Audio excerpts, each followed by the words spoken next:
It's behind where our secretary is sitting down right now. If you don't fill it out beforehand, just do so afterwards so we have it.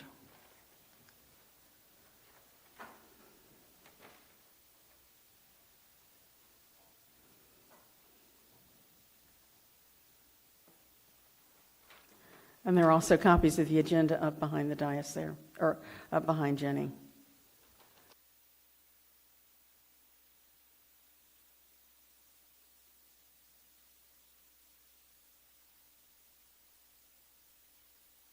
While we're waiting, we're going to make a little bit of a change in the agenda that doesn't have to be recorded as such because we've got it all copied.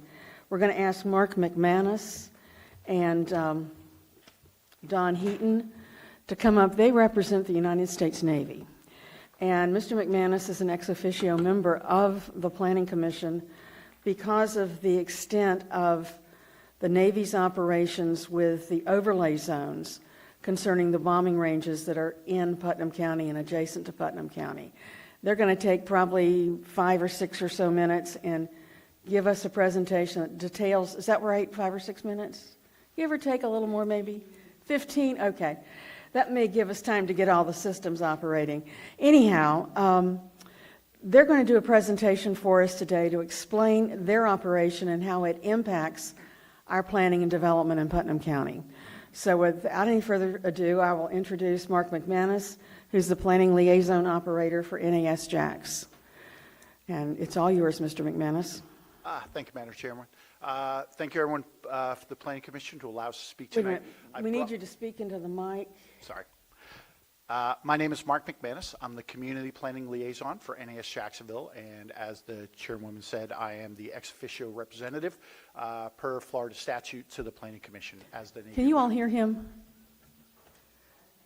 You can? Okay, good. I just want to make sure. I'll use my big boy voice. I brought with me today Mr. Don Heaton, who's the Range Director at Pine Castle Range, and he will go over Pine Castle Range itself, and then I will talk about the Range Air Installation Compatible Use Zone Manual, which documents range operations and how air-to-ground operations and noise can impact the residents of Putnam County. So with that being said, Don, if you'd step up.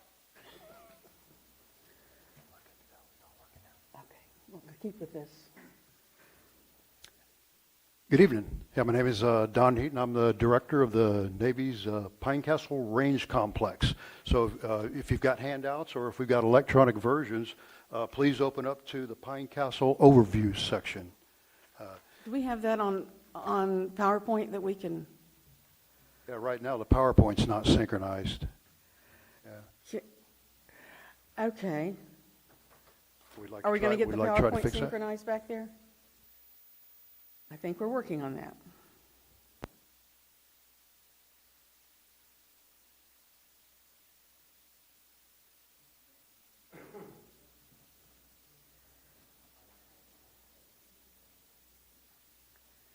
Can you do it from that one over there?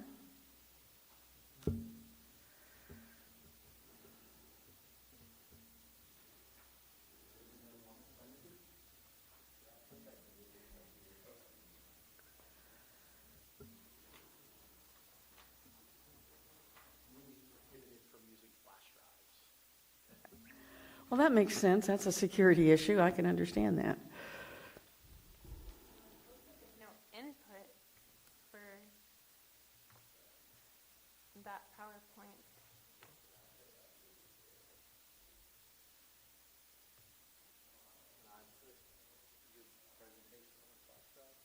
No. Yeah. I just can't plug one into my computer. It'll shut down my computer. I can go put it on flash drive. Thank you.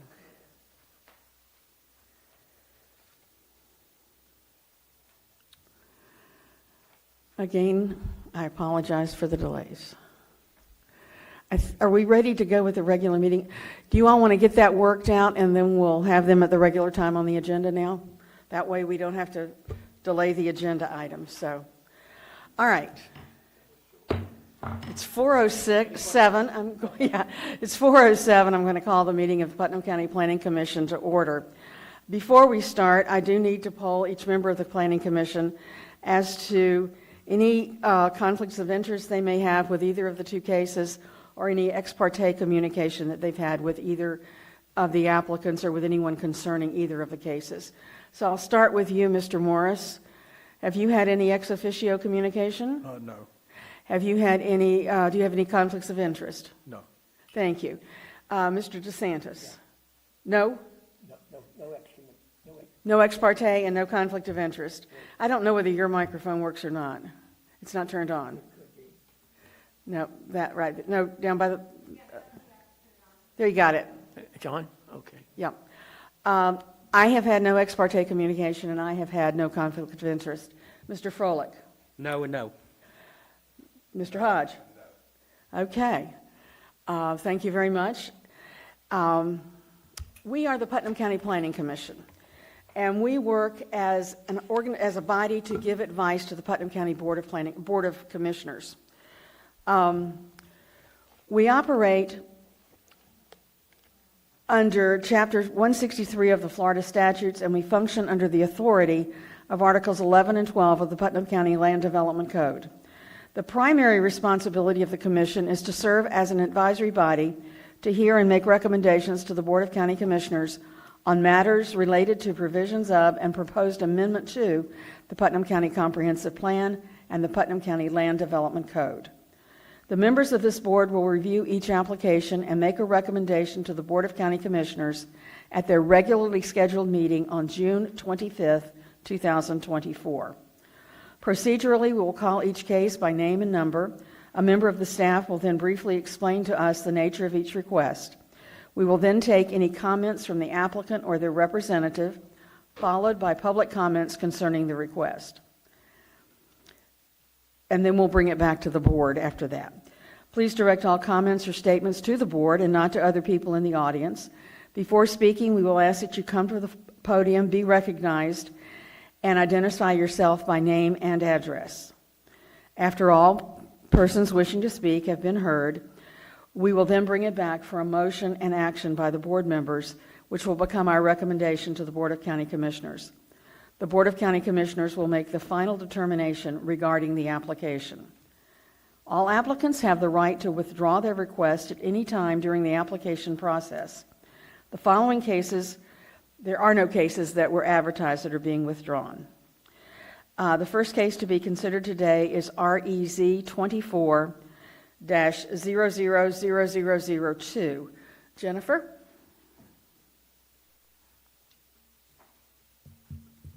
Thank you. For the record, Jennifer Casal. This application is for a rezone from residential 2 and commercial neighborhood C1 to commercial neighborhood C1.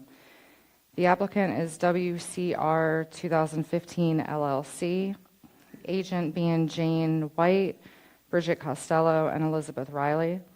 Parcel is 1.78 acres located at 661 and 657 South Highway 17 in San Mateo. The applicant is requesting a zoning map amendment from residential R2 and commercial neighborhood C1 to commercial neighborhood C1 to allow for a multi-unit retail or office space building. The purpose of the requested zoning map amendment is to rezone 1.78 acres from residential R2 and commercial neighborhood C1 to commercial neighborhood C1 to allow for a multi-unit retail or office space building.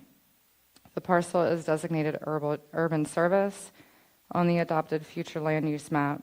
The surrounding areas are mostly residential 2 and agriculture. The two subject parcels contain approximately 230 feet of road frontage along South Highway 17 and approximately 270 feet of road frontage along Troop Road. The parcel does not appear to contain wetlands and is located within FEMA Flood Zone X, which is not a special flood hazard area. Should this rezone be approved, the applicant will then submit to the Development Review Committee, DRC, to satisfy additional development requirements. The DRC will review plans to ensure the development is compliant with local, state, and federal development regulations. Agencies including but not limited to Florida Department of Health, Putnam County Public Works, Emergency Services, St. Johns River Water Management District, will review the plans to ensure the development will not adversely affect surrounding properties. It's our aerial view. Future land use, your zoning, flood zone, the wetlands. Staff recommends approval of the request to amend the zoning map from residential R2 and commercial neighborhood C1 to commercial neighborhood C1. Staff finds that the proposed rezoning is consistent with the goals, objectives, and policies of the adopted comprehensive plan and meets the locational requirements of the commercial neighborhood C1 zoning district provided in the Land Development Code and the comprehensive plan. Are there any questions of Jennifer? We've seen this case before, haven't we? Yes, ma'am. They took out one of the parcels, and they're just on the two parcels rather than the three. No questions? Is the agent or the owner here and would like to speak? Please come forward and give us your name and address.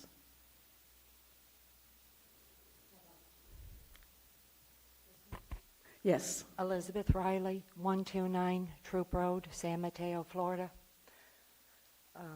Just to say, our plan would be an attractive, well-maintained storefront, office, three units, neat, tidy, helpful. We were thinking office space, maybe a barber shop, a nail salon, something along those lines that would benefit the people in our immediate area. I would like a nail salon.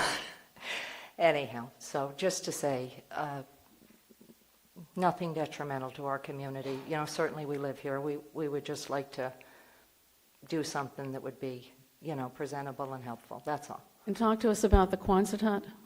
We would like to recondition that and have it be some type of an office space. We've been all through it, and it has tremendous potential. I mean, I walk through it, and, I just see different things that could be done in there to really make it a desirable, unique office structure. We've certainly been all through it and around it, and, that's what we came up with, To do something like that, it would just look better. It would be a benefit and, an improvement. Something nice. Okay. Now, is the storefront being used now? The part that is zoned and is able to be used, yes, ma'am. Okay. That would be in front of the Quonset. Right. Yes, ma'am. There's a young woman in there who is an artist. Okay, great. So, but like I said, we would love to do further improvements to what's beyond at the Quonset. And then like we had talked about, the just 3 storefronts, tidy, clean, neat, helpful.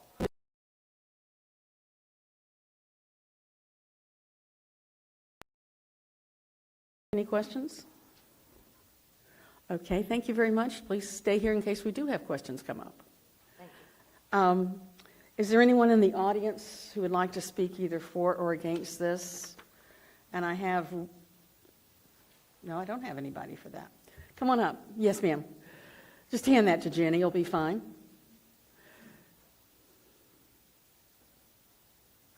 Hello, Your name and address. my name is Janice Waters Wall, and I live at 113 Divvy Drive, San Mateo, Florida, 32187. We've been here before when the property owners requested for the 3 lots to be changed. And now with this request, the lot that is off of Troop Road is right next door to where our home is. And I've lived there for almost 33 years. And when we built that home, it's for residential, and the lot next to us is also residential. However, to change it to a C1 zoning would allow for commercial development, and We feel like that would really intrude on our quality of life with noise and traffic and other things. And so we would like to request that the lot that is on Troop Road not be rezoned. Okay. I thank you. You're welcome. Is there anyone else who would like to speak either for or against this application? Okay, hearing none, I'm going to bring it back to the Planning Commission for discussion and action. What are your thoughts, gentlemen? Well, while I appreciate the fact that they live next door and don't want to see that developed, it's on a commercial space on two primary roads. Looks like there's commercial space at the end of it. I think the traffic's already established there.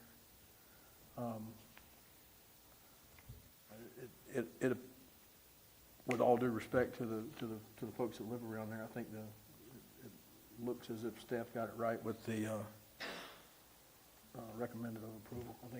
Okay. I tend to believe that. Anyone else? Tom? Joy? No? Hanley? I'll make a motion.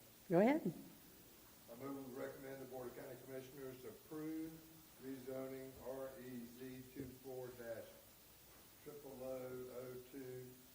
as is consistent with the goals, objectives, and policies of the County Comprehensive Plan. Mr. Hodges made the motion. Do I hear a second? I'll second it. Mr. Morris is seconded. Other discussion?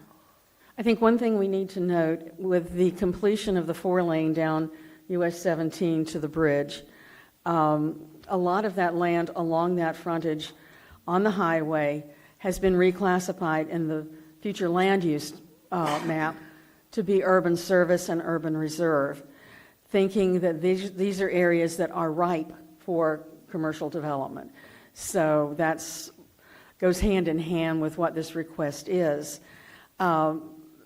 Anything that is constructed there will be required to submit for plans review and everything else with the county. We'll go through the development review process and will have to be passed and approved by the Planning and Zoning Department before they move forward with construction. So there are standards that will be held in place. There are certain standards for buffering where there will be vegetative or fences put up that will be attractive to help minimize any spillover of light and noise. So there are a lot of things that will go into this process once the ball begins to roll. I don't think it's going to take away from the residential nature that much down that area because that's a well-established subdivision in the San Mateo area. Okay, any further? Then let's vote. All in favor, please signify by saying aye. Aye. The chair votes aye. All opposed, nay. Nobody's against it, passes unanimously. We'll move forward. This will go to the Board of County Commissioners at their second meeting in June.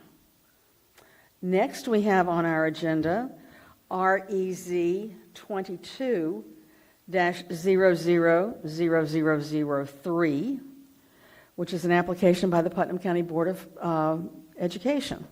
And Jennifer, I see you're up again for this. Yes, ma'am. Thank you. Jennifer Gazelle for the record. This application is to rezone from agriculture to public use light P1. The applicant is Putnam County School District School Board. The agent is Clay Swagger of EDA Consultants. This is an 18.11 acre parcel located at 156 Horseman Club Road in Palaca. Again, the applicant is requesting a zoning map amendment from agriculture to public use light P1 to allow for a new public school. The purpose of the requested zoning map amendment is to rezone 18.11 acres from agriculture to public use light P1 to allow for a new public school.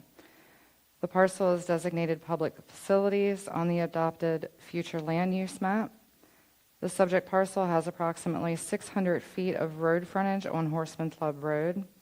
The parcel does appear to contain approximately 60,000 square feet of wetlands and is located in FEMA Flood X, which is not a special flood hazard area. The current zoning of agriculture does allow educational uses by way of a special permit. However, the existing future land use and the existing zoning are inconsistent. The public facilities future land use designation is meant for community facilities and services.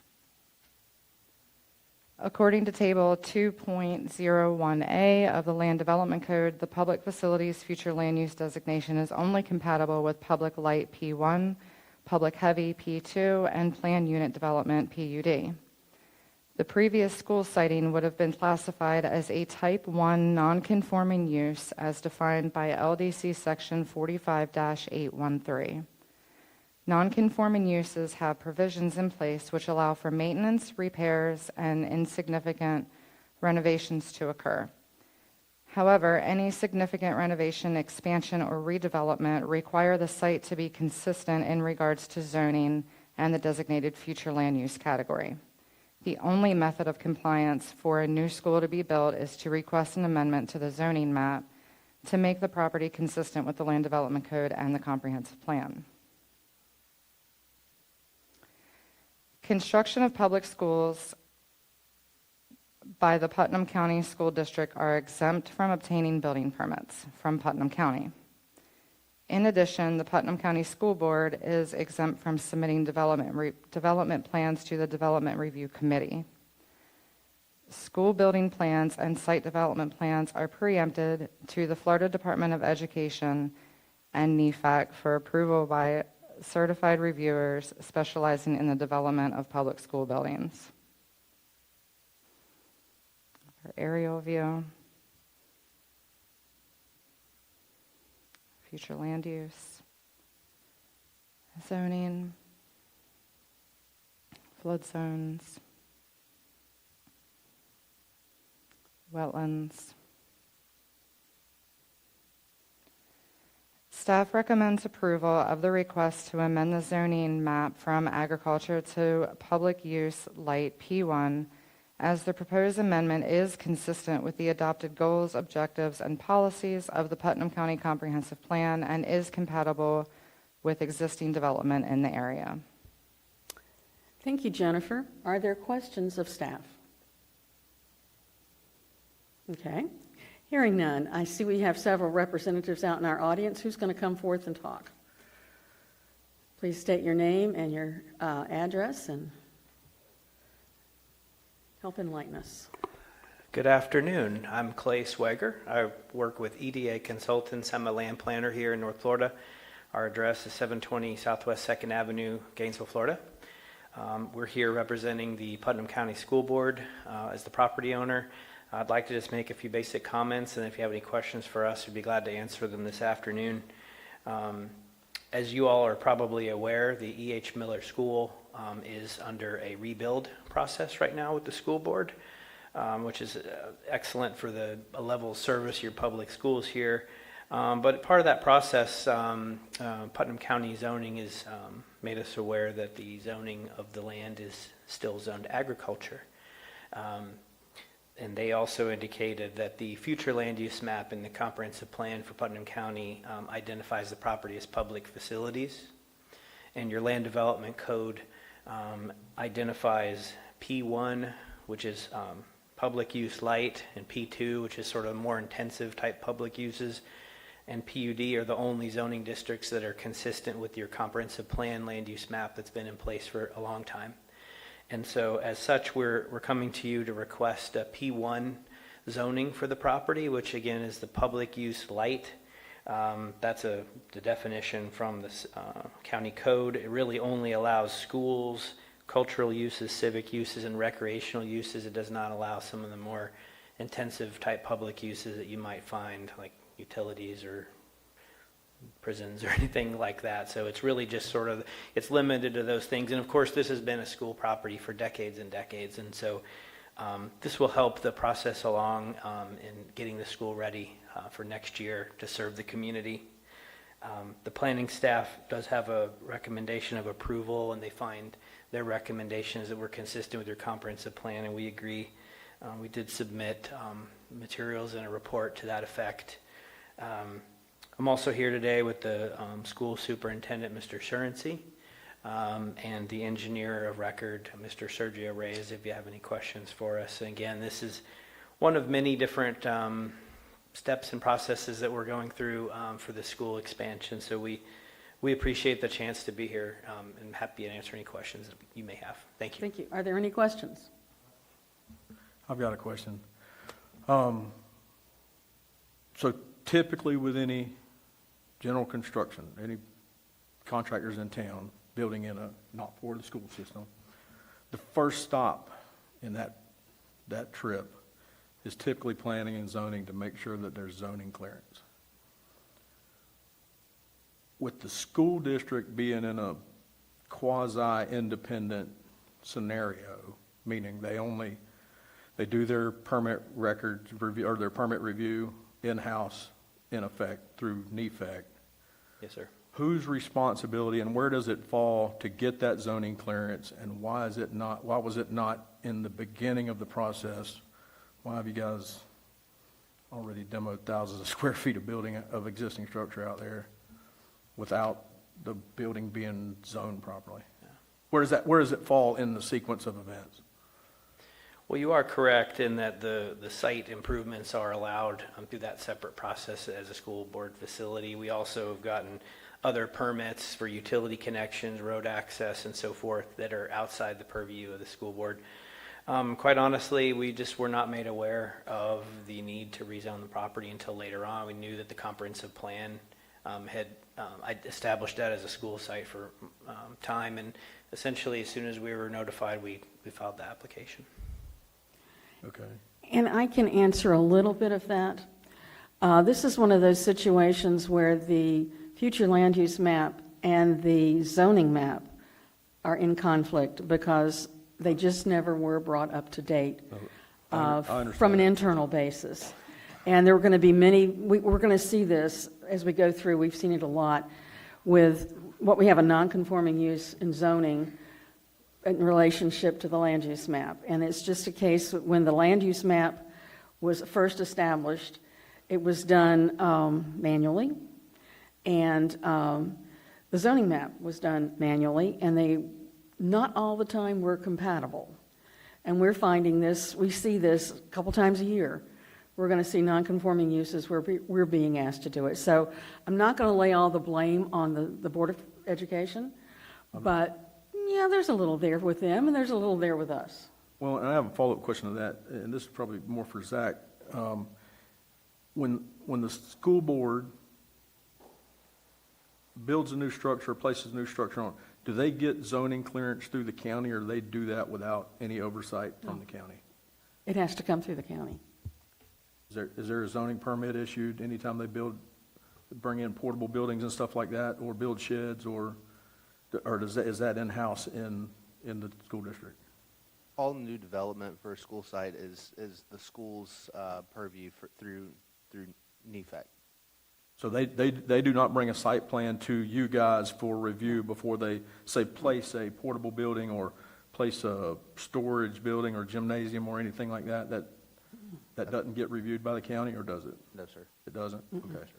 We only handle the zoning side of it, the zoning and land use side of it. I know, but So, as a home builder, the first thing that I do is I submit a Well, plan. permits. Mhm. And if I'm building an ag building that is exempt from building permits, I still am required to come to the county to issue, for them to issue a zoning permit saying that they've reviewed Right. the site, the setbacks are correct, the zoning is correct for the use of the building.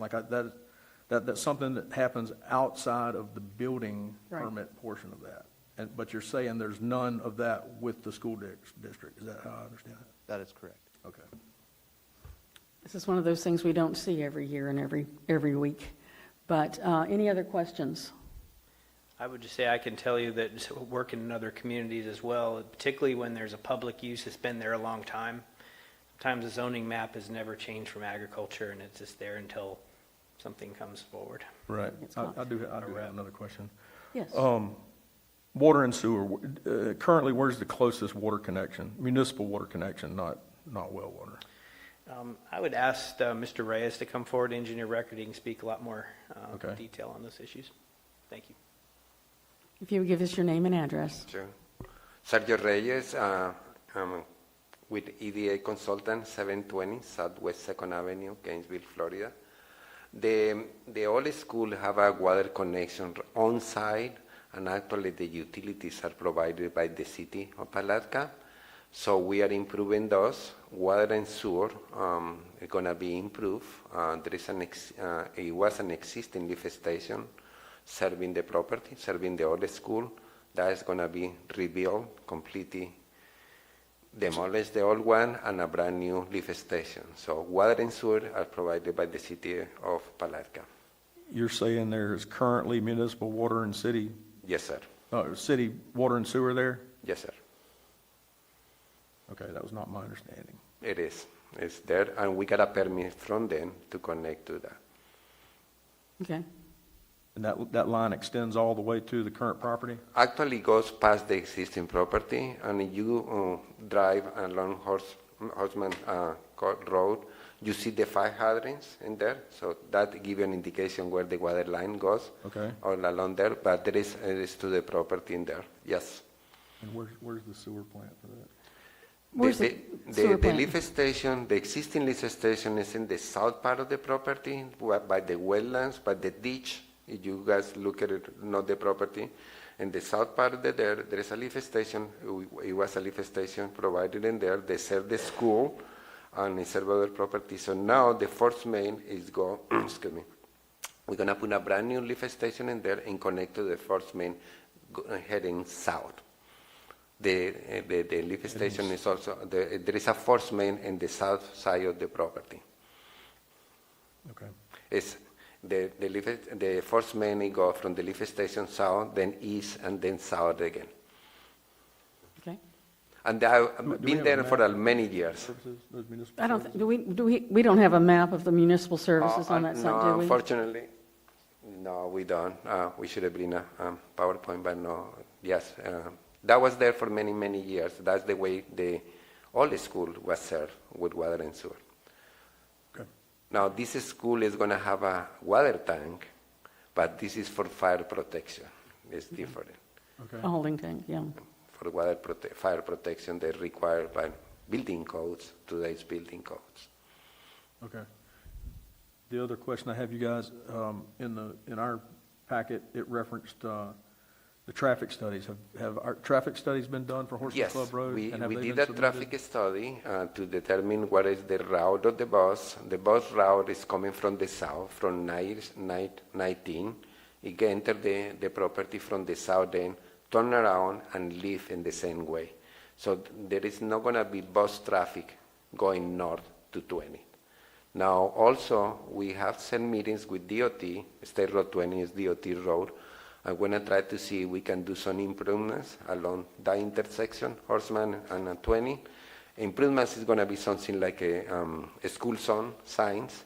Hopefully, we're going to do. But that's controlled with DOT. So we have preliminary meetings with them already. And so far, they are not very receptive to do any improvements in there. At one point, we were hoping for a light at that location, but the distance between that intersection and the next one is only 850 feet, and the separation between lights, it has to be a half a mile. So that's not going to happen. But we're hoping for improvements, and there, when I say improvements, signalized improvements, flashing lights, hopefully, and something like that. Will the traffic pattern for parent drop-off and pickup also be coming from the south? Most of the traffic is there, but some of the parent traffic coming from the north too, of course, because it's not limited just to the south. So we're not looking at XL, decel lanes or anything like that on 20? We actually put in a left-turn lane at the entrance of the school Okay. for the parents. Yes, ma'am. Okay, good. Madam Chair, can I ask, Yes, sir. on your traffic, are you going to try to contain the cars within the boundaries of the property, unlike Kelly Smith School, where it's all down the side of the road? No, everything, there is a very large parking lot for the parents within the school property. So you will have a containment in there so that parents can go in there and park and wait Yes, sir. on the school property? Yes, sir. Great. Because I know Kelly Smith is a problem with stacking and getting cars in and out of there. You're saying there'll be parking for the capacity of the students that are there? That's correct. Yes, sir. 1,500 students that are there, Well, we're that going to aren't, accommodate? that aren't transported by school buses. Most of the students are going to come in school buses, but they're still parking for the teachers and parking for students and parents coming to the school. Okay. Any other questions? Anyone else? Do you know the current size of the water main and all? There is a 8 inches coming to the property. 8? 8. And when it gets into the property, get to 6, to be at 6 inches in there. The force main is very small. The force main is, if I'm going by memory, is a 2 inches force main going south from the lift station. What size? 2 inches force main. Oh, okay. Okay. Any other? This water line serve the neighbors to the west of the school also. The water line does. The water lines, yes. How about the force main? No, it doesn't. No, the force main is just, and the lift station is just for the school. Okay. The lift station is going to be dedicated to the city of Palatka once it's constructed. They were maintaining the old lift station, so they're going to keep that. Okay. Anything else? Mr. Surrency, would you like to speak? You're good? Okay. Mr. Counsel back there, are you good? I'm always good. And you're telling us that? Don? Okay, we've had him up here many times. Okay, thank you very much. I do have one speaker card of someone who would like to speak, and I think Jenny's bringing me another one. This time I would call Reed Matthews. He would come up and speak. Reed Matthews, 111 East Groveland Lane, East Palatka. A couple things. One, I can't ask them questions, but I would kind of urge you to just get clarification. Do any of y'all remember seeing any fire hydrants along Horseman's Club? I mean, obviously most of us have lived here our whole life, and I just got in the Google car and I don't see them. I don't know. Just some of these things aren't adding up, and at what is going to be the capacity of the stacking of the cars on site? Do we have that answer? In the packet it said as many as possible, but is that 10? Is it 100? Is it 500? I don't think there's any clarification there. Another thing is, they said they've done one traffic study. I was at the PSAC meeting a couple weeks ago, and they said they're in the process of doing their second traffic study. I'm not sure if that second traffic study's been completed or if he's just referring to the first one. Another thing would be, they're trying to get the state to do some improvements, 20 in the different intersections, but trying and getting done are two separate things, Just like we know that as soon as we pass this off, NEFAC is going to be the one that, does the rest of the permitting. We only have one chance to get it right here on our level to make sure that the citizens that are there locally, are protected and then can get in and out of their houses. Emergency services can come and go. I know they said they'll have a decel lane, sounds like going left into there, but I mean, are we talking 50 feet that accommodates 4 of the 150 cars that are dropping off at parent pickup? I mean, there's not very much room for expansion of the roads on either side. The ditches are, within a couple feet. Whenever we met at the same PSAC meeting, they said there wasn't even enough room to put sidewalks there, so they would have to offer buses to even to the kids at Heritage Heights and, the surrounding, immediate area. The same staff that is recommending you approve this had these same concerns at the PSAC meeting, and I don't think these concerns have been met. By speaking with some of them since the PSAC meeting, they've stated that, this second traffic study, to their knowledge, has not been met, and some of these other issues have not been done or, alleviated. So, if that's the case, obviously I think staff they can do their job, but at the same time, there's other outside influences that may or may not, affect them and their ability to do it appropriately. And I think we all know what I'm talking about there. I just think that we have the opportunity here to get it done. If we're spending $70 million, we need to get it right, and we only have one shot to do it. Do we want to go spend $70 million and for the next 30 years have these traffic issues? And we have one chance to get it right. I think we all know this. The school is going to be a site. I don't think that's it's going to end up being a school there again, but we only got one chance to get it right, and as soon as we pass the buck, NEFEC has full authority over this, and, I don't think, we only have one chance to get it right. That's, one of my big things there. They might come up here and say, hey, there's a major need, we need this. And on their PowerPoint presentation that they have on their website, there's over 5,000 vacant seats at schools within Putnam County. So it's a want, it's not a need. I want to stop you right here. We can't renegotiate the PSAC meeting. Saying you're not renegotiating it. Well, that's the school board's purview.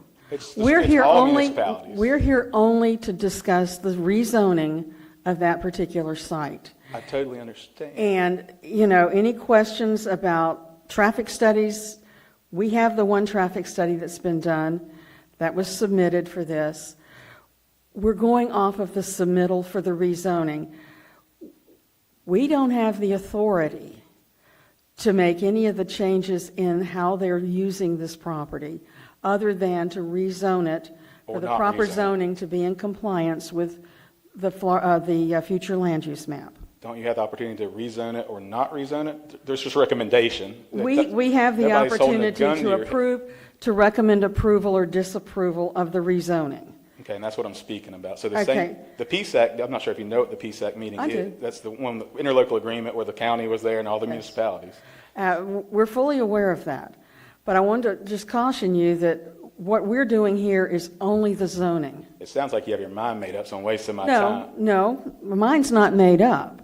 But I'm just telling you what our responsibility is here today. To recommend a rezone or to not rezone, correct? Correct. And with rezoning, aren't traffic studies a concern or not?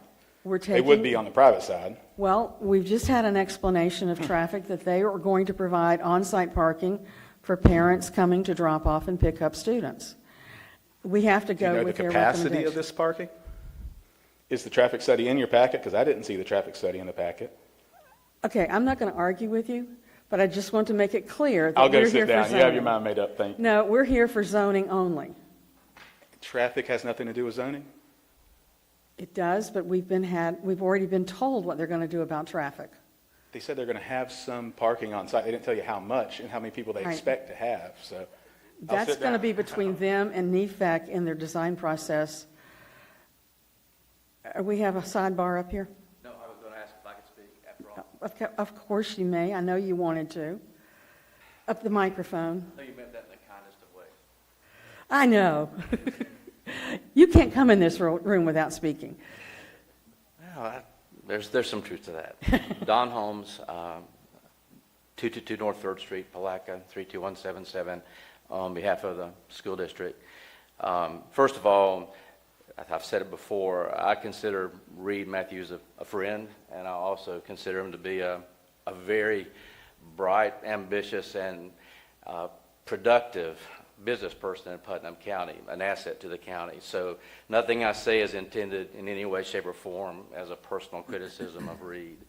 And I'll also say that I know you find yourself in a little bit of a different situation or position in a case like this because of the fact that schools have a statutory exemption. Ordinarily, your out would be to say, we're going to rezone. That's the only question before us is whether we rezone or we don't. So our consideration is the zoning, and we leave it to the Development Review Committee to handle such issues as stacking and capacities and site plans and health and sewer and water and all those things. I'm not telling you that the way the state has fashioned it is the best way or not the best way. I'm just telling you it's the way. It's state statute. And Mr. Perry will tell you that we only have so much latitude on those kinds of things. So I understand the frustration of not having the, quite the audience or the opportunities that you have in a conventional setting. And I'll be very, very honest with you. I've never participated in a review through NEFEC. So I have I would assume it's a public meeting. I would assume it is because they're making it's a governmental body. And I'm making an assumption. I'm not giving you a legal opinion. So don't want that to be misconstrued, but it would appear to me as though it would be some sort of a public meeting at which that would happen. But whether it is or it isn't, or it's good or it's bad, I think what you're left with by law, and Mr. Perry can correct me if I'm wrong, but you've got a comprehensive plan designation under your future land use that designates this property as basically public facilities. There are only 3 zoning districts that are consistent with that designation. So you have a request in front of you to take this property from a classification that isn't permissible in your future land use category, your future land use map designation, agriculture. It's not. It's not permissible in a public facilities land use designation. And you have a request before you to put this property in the lightest public facilities category that exists, P1. So basically, in all fairness, should for some reason this board recommend against, or the county commission recommend against, or rule against, you're left with an inconsistency. You're perpetuating an inconsistency between your comp plan and your zoning. And I'm not sure how that'll fare, just be quite frank. Don't we have language in our land development code that says it can maintain that inconsistency as long as it maintains the same use? For example, we're in an ag zoning, which by special use permit allows for educational services. Well, it's the question While of, the zoning stays that agricultural zoning. Regardless of what the future land use is, don't we have the ability to maintain that traditional use, that, Of course, that in effect, a grandfathered use, which is where I think we have operated for the last 20-something years? but the facility was the same facility. Right. And now that it's being torn down and reconstructed, it's got to go back to square one. Now, they could seek a special use permit through the Well, zoning and board of that's- appeals. That was where I was going with that. Yeah. If we maintain the agricultural zoning, thereby requiring a special use permit, that would then require the school board to enter into the development review committee, where we would have some oversight on how that property gets laid out. Now, granted, once everything's done, they may go off and do whatever they want to without any oversight. But at this point, the avenue that I see that looks like it meets everything with the exception of the inconsistency in the future land use, but meets the codes and also leaves us with the ability to manage that, or at least have some limited say in it, is maintain the existing zoning, require the special use permit, which in turn would require DRC, and would give the school board the ability to build there, but would provide the county with the little bit of oversight that it needs to help this project move forward with a few more eyes on it. Well, it will not go Stuff before has the fallen through the cracks DRC. thus far. Yeah. I don't think that it would hurt to have somebody on this side of the counter looking at it before it was completed. Unfortunately, we have the law that stands between us doing that. The other piece is What law are you referring the to? state statute. And the state statute that requires compliance between the future land use map and the zoning. The other thing is, if we don't do anything with it and we just let it sit there, they've still got to go through state review. Part of that NEFAC review is going to be a state consultant who can say, go back to the county and get it rezoned. So they're between a rock and a hard place. Part of the problem is when we realized, and I know staff has realized this through the years, and I'm not putting it on you all, but through the years, I know they've realized these inconsistencies. But they did not broach it because it was going to be a big process to get all of these school sites zoned in compliance with the future land use map. And we've got hundreds and thousands of properties in Putnam County that are inconsistent. Can we have the attorney's opinion on allowing an inconsistency between the?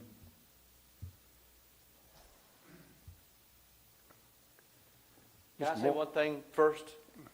I'll give you a second attorney's opinion. Yeah, I mean, carry on. We're here to gather information, so. I think the question, if I were posing this to a different tribunal, and that's not where we want to be. I think the question would be not, is there a different way that the school board could have chosen to go? But the question is, do you have a legal right to deny the route that they have chosen to go? And I chose my words carefully there. But your point was, hey, they could have done this. They could have left the zoning ag, and they could have then, under the exception or the special exception, special use permit, tried to place a educational facility there. Had they applied for that, in my opinion, would you have been able to consider it? Possibly. I won't tell you that I've researched it specifically, but possibly so. But the question from my perspective that I would be posing to somebody looking at the decision is, maybe there was another way of doing this in your code, but do you have a basis for denying the way they've chosen when what they have asked to do is consistent with your comprehensive plan, and your staff report says it's consistent with adjacent land uses? So on what basis do you say no? I'd like it to be done a different way. No. In all fairness, I don't think that'll pass muster. No, I don't think that my view on that would be to be frank with you, I think the municipal services that are provided out there are inadequate for the capacity that's going to be there. I think they're adding 4 times the amount of personnel and student stations there that were originally there. I think the original intention of the way that was done was it was a small private school and not intended to be developed to the point where it would be intrusive to the surrounding community. Part of my opinion for being in effect against the rezoning is not just because I want it to have been done a different way. It would be because I don't feel like the things that they have put forward thus far, the lack of the traffic study, the 2-lane road out there, the evidence that we see at Kelly Smith that is very much, which has 3 access points versus what we're essentially going to have 1. I don't see, have not been presented with a traffic study that shows that traffic's going to be accommodated for, and don't see anyway logistically that it's going to make it's going to work out for that. And that's there's many board members up here. That's my opinion. I feel like the mechanics of it are extremely inadequate for what it is out there. Originally, it was Briarwood School, handled a few hundred people. Now we're talking about putting 1,500 kids there. There's a bunch of components that add up to me, not just wanting them to have done it a different way, but wanting to say, I don't believe that it's consistent with what staff has recommended on this just because of the mechanics of it. And if there's a way to get around that, if there's a way to say the things that maybe they share my concerns, maybe they don't, maybe it's just me, but if there was a way to address my concerns, an avenue that gets us there, say through a special use permit with DRC review, that would address some of those things, if that is according to the attorneys, you guys who know that part of it, if that is a legit path, it will provide us with compliance, and it will, in addition to address the mechanics of the whole operation that I have concern with, a lot of them, then why can't we explore that? I mean, the argument shouldn't be that I don't want to do it way. I'm trying to find compliance, but I'm trying to find it in a way such that the things that I feel are inadequate with the project get addressed. And Mr. Morris, you know that I've had enough discussions with you so that I respect your opinions. We disagree every now and then, but I respect your opinions and your thought process. There's no doubt about that. And I actually think my way of phrasing it was probably not artful. When I said it's not the way you wanted it, I guess I would state that more in a more proper fashion, more appropriate fashion, by saying it's not the way that the county might have chosen had they had the option in the beginning. So I didn't mean to make that personal to you. Right. It really wasn't intentional. I get the point was, even though there might have been a different way the applicant could have gone under the county's code, is that sufficient reason for you to deny the application when it is consistent with your comprehensive plan? That's undeniable. That's not a staff opinion. That's a map. Right. And secondly, the other factor is you do have the staff recommendation, which is competent and substantial evidence that it's compatible with surrounding land uses. And we all know, y'all have sat up here a long time, that normally Zoning is a matter of land use, not details. I acknowledge what you said a minute ago in that normally you fall back on the position that details are going to be handled at DRC, and in this scenario they're not. But still, zoning is a matter of land use. For that reason, you don't have site plans submitted in a rezoning application. You don't have some of the things that you're talking about aren't normally submitted in a rezoning application. You don't often have traffic studies in a rezoning application. There can be some circumstances where you're going to industrial or heavy commercial, but my point simply is those are not part of the normal zoning application process, because you're talking about land use, and then how the development occurs is a different matter, unlike what happens, of course, with a PUD or something like that. So I'm simply saying, and like you, I have an opinion. Doesn't mean everybody always agrees with it. I've even had a judge or two disagree with it. But still, it is my opinion that the path they've chosen is consistent with your comp plan, it's consistent with staff recommendation, and even there might have been a different available route for them to go. In my opinion, the fact that there was a different available route doesn't provide justification to deny the route that they've taken, and that's all I meant to say. So again, nothing personal at all. Okay, first I want to hear from Mike. Yeah. The question was posed, do we have a basis to deny it go ahead and rephrase your question. My question was, do we have the ability, if we chose to deny the zoning change, which would then require them to apply for a special use permit, even though they are exempt for buildings that they have or are doing on their own site? When it comes to that, can we then put DRC in the loop? Or is the statutory requirement make us not be allowed to do that whatsoever, regardless of how it is approached? Let me rephrase that a little bit. If they were to go ZBOA route for a special use permit, does that then take it to DRC, or does it still remain with going to NEFAC under the school's regulations? I don't know the answer to that. Do Do you know what the answer is? Zach, can you answer that question, please? So the statutes that we've been discussing specifically require municipalities and local school boards to establish an interlocal agreement in which is followed for siting of new schools or redevelopment of existing schools. It does not give us the purview to warrant any additional examination of the school site outside of what the interlocal agreement would call for.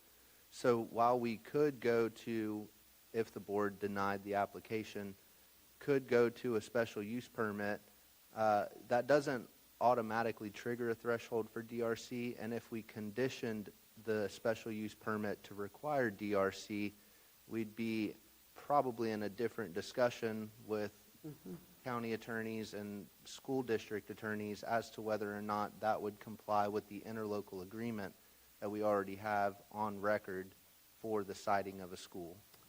Can you quote that interlocal agreement and tell us exactly how it is set up between the school district with the lawyers talking about it. and the county? I cannot quote it, no ma'am. Okay. Oh, I know that. And it really, in all fairness, and there are those in the room who've read it, although to make sure that we're all on the same page, that agreement was forgotten about by a lot of folks. No. It was a rich, huh? Go ahead, carry on. No, there was a lot of conversation. First of all, there was no conversation about it. Then someone brought it up, I think, and it was sort of someone who'd been on a board in Crescent City, quite frankly, that brought it up, because interlocal agreements are not normally cataloged. They're not like codified into ordinances that you pop up on the computer, and a lot of times it has to do with who was around when it was entered and whether they remember it. So someone remembered that agreement. I think the original agreement was like a 06 or 07, 08, and everybody was looking at that agreement, which was 16 or 18 pages long or something. Then I asked the school system to take a look to find out if they had adopted any policies with reference to it, and in doing that, they found where the school system had adopted an updated version that was passed in 13, was it? And then, and it was ratified by every municipality and governmental entity in the county. And it cut out about 60% of the agreement, maybe 70%. What that interlocal agreement basically does is it basically requires there to be when there's going to be a school siting, it requires the impanelment of a committee called the PSAC Committee, Public School Advisory Committee, I think is what it's called, and there may be an extra letter in there, I've forgotten, but PSAC is what everybody's calling it.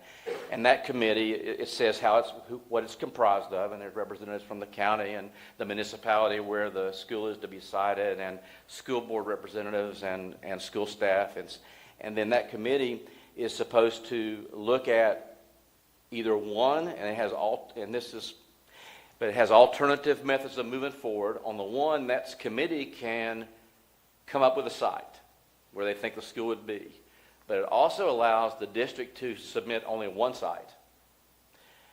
The district can submit one site, and then that one site is forwarded to the Planning Commission where the school is to be sited, and then you get the review of whether or not the zoning and comp plan is appropriate for that school site. And that's what it does. There's no power in that committee to say we're not going to build a school. No power in that committee to say you can't build it here. That committee is an advisory committee, and its function is basically to check a box. And admittedly, the agreement wasn't known by, everybody's been talking about this school for a while. There was bond issues, and nobody mentioned and debate and a vote. Nobody mentioned that interlocal agreement.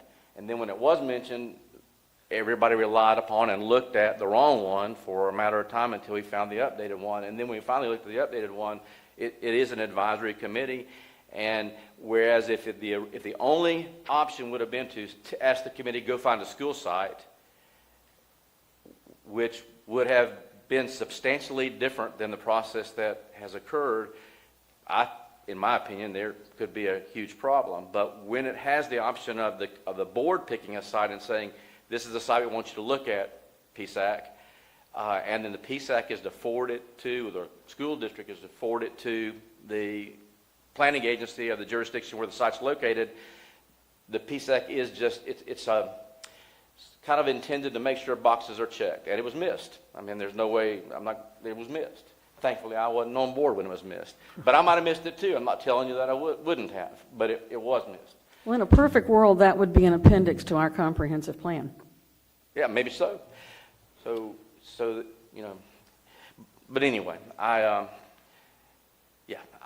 think that the PSAC probably at this point is a little bit off the table. Out of the purview, in my opinion. We have after the fact. Both sites were taken to the PSAC, weren't they? After the fact, both Crescent City and this site over here. And then, quite frankly, there's also, if you're looking for some mitigation, there were a lot of people who thought that since that site had been a school, maybe even since before zoning, and I don't know about that, so I'm not going to say, but it had been a school for a long, long time. It's been a school since the 80s, if not Well, that's longer. before the first comp plan. So there were many people who just assumed it's been a school for all this time. It's been compliant. There's been nothing. No one's raised any issues, so it must be okay. But again, I'm not excusing. I agree that there should have been a review. But at the time that they assigned those future land use and that designation for that school, I don't know that anybody would have planned tearing that one down and building something 4 or 5 times as larger. Yeah, with the access issues that they have there. Well, I understand, and I understand it's not I understand there's room for opinions. I'll never sit up here. I don't believe I ever will sit up here and tell any board, you can't do X. You can do it. But, whether it stands or not, that's the question that always has to be answered. I always appreciate your input. Don't we, though? As my wife says, I'm sorry you feel that way. I bet she says that a lot, too. Yeah, she does. No offense, it did. Yeah. One of the things that we have to do is when we move to place a zoning designation or a future land use designation, we have to make sure that it is within the bounds and follows the comprehensive plan and the land development code. And we have to look to staff to keep us on the straight and narrow with that. As far as the details, that's going to have to go through NEFAC with their review process. We can't sit up here and review things that are still undeveloped. We're just looking at the land, as Mr. Holmes said. So, follow up, sir. Madam Chair, a couple of information and items, questions from one of the audience. Clarification, the water line comes from the south. Sorry, my mistake. Coming from the south is an 8 inches water line. We are installing 3 new fire hydrants on site. We are proposing 176 parking spaces on site. And I think another question, we did perform a traffic study. When traffic study was performed, we'll be glad to provide the information to the board if required. We are working in a second traffic study and they be at the intersection with State Road 20. Like I mentioned before, we have a meeting with DOT next month, and they determine what do we need to do, if anything, in there. But a traffic report was performed and determined the trip generation of the school, what it was there before, and what is the improvement required. Thank you. Thank you. Thank you, sir. Any other? Yes, Mr. Prairie. Madam Chair, I'd just like to mention that I think we all realize that this is an unusual application. I can't recall ever having an application like this come before us. And so we are presented with some novel and interesting concerns. And will there be inconsistencies? Yes. Well, just like everything we do usually results in an inconsistency to some degree. But as I've encouraged the board to do in the past, and I encourage you today, is to focus on the application and what the Putnam County School District is actually requesting. And as Mr. Holmes pointed out, it is a question of land use. We're not here today to try and reinvent the wheel or try to tell the Putnam County School District how to build a school. Other entities already have looked at this, and other entities will look at it again in the future as this process goes along.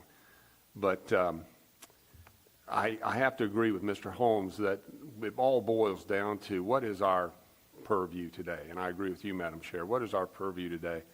And that obviously comes down to has the applicant met the requirements for their application, and is it the proper use of this land?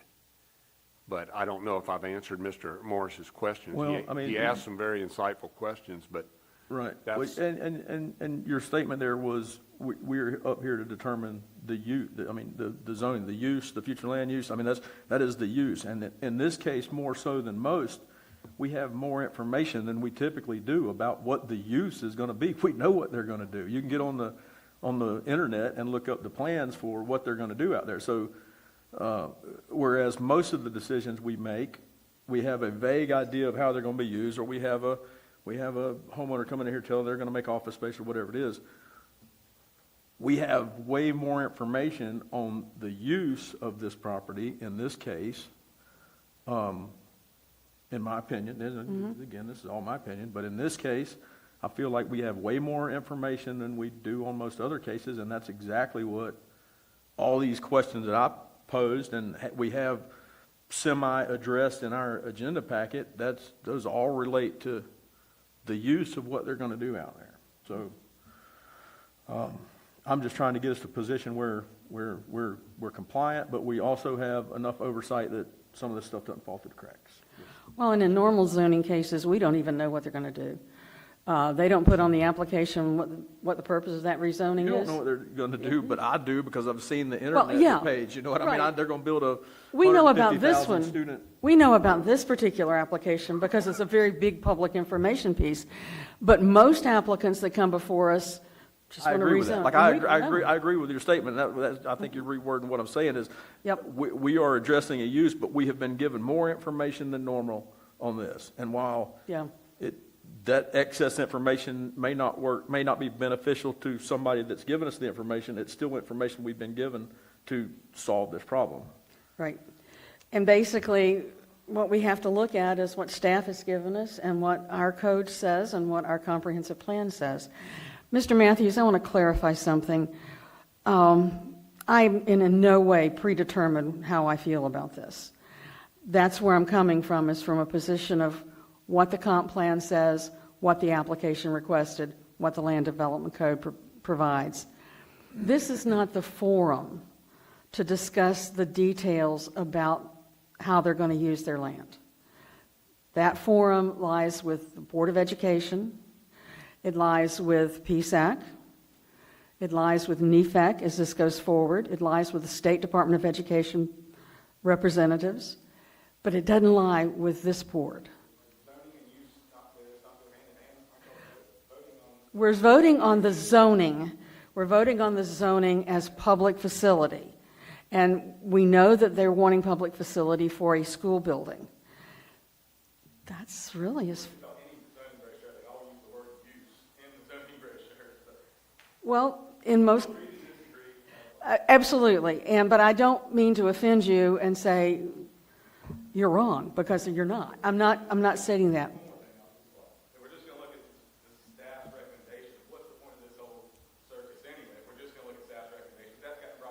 It's a public hearing, and we are required to hold a public hearing, and we do take input from the public, and we still have someone yet left to speak on this. But the details, the things that are down buried in the weeds, those are things that are going to ultimately rest on the shoulders of the Board of Education.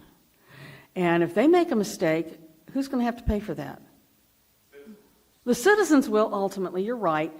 But that is going to be, the onus of that is going to rest with the Board of Education, with the superintendent. He's in a tough position. As someone doing public construction of this magnitude, he's got to make sure he dots every T and dots every I and crosses every T. But that's what he does when he goes before NEFAC. That's not a simple process. State plans review is rigid. That's kind of been the point of my questions too, is because the direction I want to go is going to provide more oversight, which will allow more eyes to look at it, which will allow additional help on the planning side of it, so that they don't end up with something wrong. Unfortunately, school projects have to go over through the state process that's established. Madam Chair, can I interrupt real quick? Yes. Yes, ma'am. So if we're going to have individuals from the audience, I need them to talk on the mic. They need so to we be on can the have mic, it I'm for sorry, record. yes. So we need them to come back up if we're going to have dialogue with Right. them, or what's going to happen with that, just so we have it all on the record, because it's I'm sorry. very hard to... I just initiated that Yes, conversation. ma'am, I understand. I didn't want I'm to sorry. interrupt it, but I do need it to be on the record for us, please. Yes, sir. Thank you. I appreciate that. At this time, I would like to move on to the next speaker who is asked to come up and talk to us, and that is Tim Houtling. I probably didn't say that right. No, I'm sure. Good afternoon. My name's Tim Hotelling. Okay. I'm from San Mateo. You have the record. Is that 105 105 Riverside Way? Riverside Way. Thank you. Lovely San Mateo overlooking Buzzard Island, owned by the state and ignored by the state, and washing into the river, but you don't want to hear about that. Yeah, we're here for something else. There's a couple things that I heard elsewhere that I didn't hear anything here that I think may relate to the actual use. In the other meeting, there was, as was mentioned, conversation about I'm guessing there's ditches alongside the road and there's not even enough room or right of way that they can put a sidewalk in, which seemed to me to be land use. All of that, there was a bunch of neighbors that got their yards flooded out because of a dewatering process, which I'm without any familiarity with it, but there were pictures on the media of extensive water stacked up, part of it because of culverts, and they're going to fix the culverts and rah-rah. But my question always came, where did all this water come from, and is that an issue?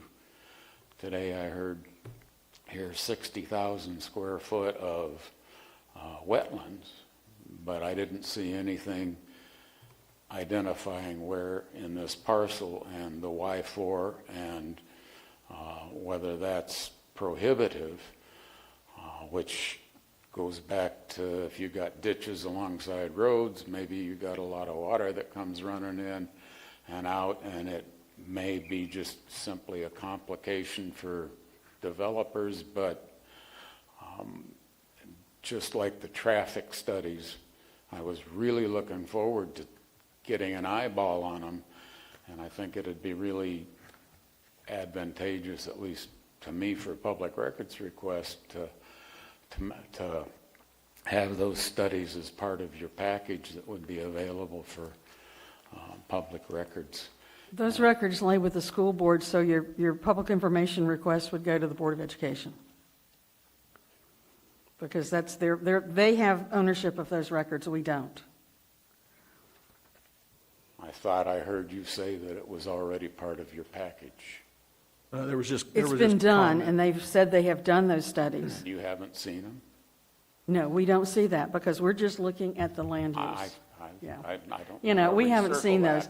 But if you want, I don't want to recircle it. I right. was just. But if you would trying like to see any of those detailed information pieces, okay. Well, request them from the Board of Education. I thought I heard you say that you had seen them, and no, we have not seen them, and that it was already accepted. In any event, back to my point: 60,000 square foot of wetlands and neighbors' yards that are flooded, and ditches that you can't have sidewalks to allow students to safely walk, as was presented. I don't know at the thing that the students can't safely exit the school because of that, and I was just hoping to hear more about that. Jennifer, could you bring that map up that shows the wetlands again? The wetlands, there's about an acre of wetlands in the southwest corner of the parcel, and the existing parking lot that was there was built around it. So they didn't encroach in the wetlands. I mean, I'm comfortable with the wetlands on there. It's not like it's strung all over the property or anything. No, it's one local. They address it, and the previous parking lot was built around it, and they haven't encroached on it thus far. I think the drainage issue is probably coming from the site work there. They haven't developed their drainage yet, and so through the course of construction, those things are going to be incurred by the neighbors. It's stuff they can mitigate, but at the onset of land clearing and demolition, I've been in this business a long time, and you encounter that. Mm-hmm. So I don't think that portion of it is out of whack. And when that school site was originally developed, they weren't doing a lot of buried drainage and anything like that. Well, you got 16, 17 acres there, and they only had about 2 acres of coverage, if that. Yeah. So, they've had a lot of open land there to dissipate that and to absorb it. water. Yep. Is there anyone else who would like to speak? Please come forward, state your name and address, or you can give me your card. That would be even better.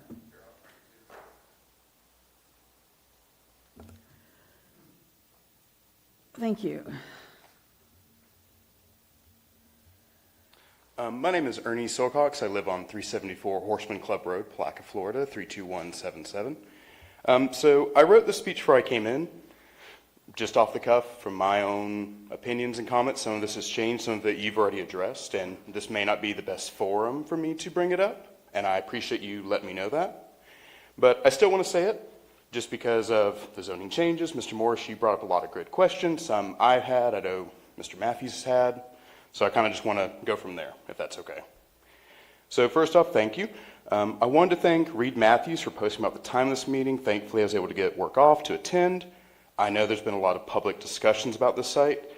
I don't pretend to have a full grasp about the rules, legal requirements behind it, especially from the maps and all the stuff y'all have been quoting. I'm just here to kind of give my opinion as someone who lives there. My concern stems from a lot of the issues I know other residents have raised. I know you, Mr. Morris, have raised them as well. Most of it about the increase of traffic, the lack of planning to accommodate such, and my concern that this project may just be rubber stamped for the cause of we need new schools and more things will fall through the cracks. I agree new schools are needed, but in trying to reach this goal, I do not want the board or commission rushing to approve it without considering the long-term impact this may have for those living there. This stretch of road is busy with traffic as two major highways border it, along with many homes. I know the issue of Kelly Smith was brought up.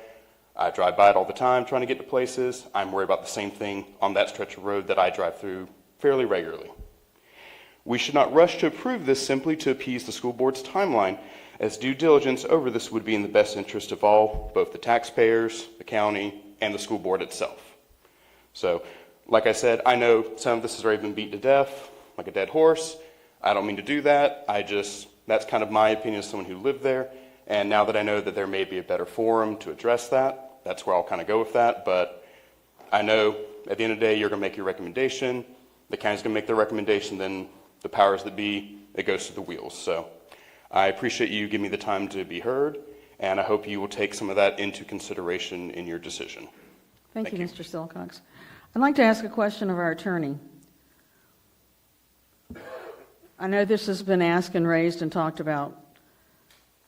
What can we legally do other than approve or not approve this application?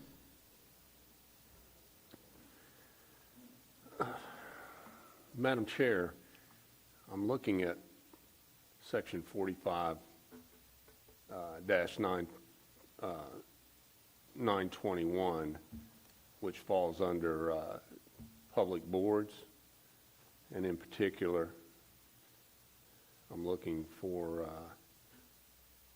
at the Planning Commission, if I can find it. Anyway, one of the things that our code points out is that our responsibility as the board is to reach decisions, is to decide issues. And if we cannot decide an issue and we vote something down, we're supposed to say why. We're supposed to give a logical explanation of why we can't do it. The other thing that we have in our code is that our meetings are governed by the Robert's Rules of Order. And of course, in Robert's Rules of Order is, it's not spelled out in our code, but it says that's what governs us. But as you well know, Robert's Rules of Order also has a provision for tabling motions or applications. So if you're asking me what you can do, well, those are two things. You can vote on it, and or it can be tabled, although it's been a while since I've seen anything tabled. But that's basically your options. And I'm going to ask staff, either Mr. Helms or Mr. Baker. Sorry, Jennifer, I don't mean to cut you out over there.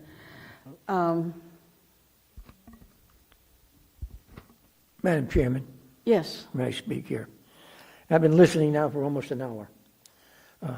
We are here as an advisory board on the use of the land. That's understandable, I think, by every one of the board members. We've got a very unusual situation, which I've never seen before, and I've been sitting here almost 9 years.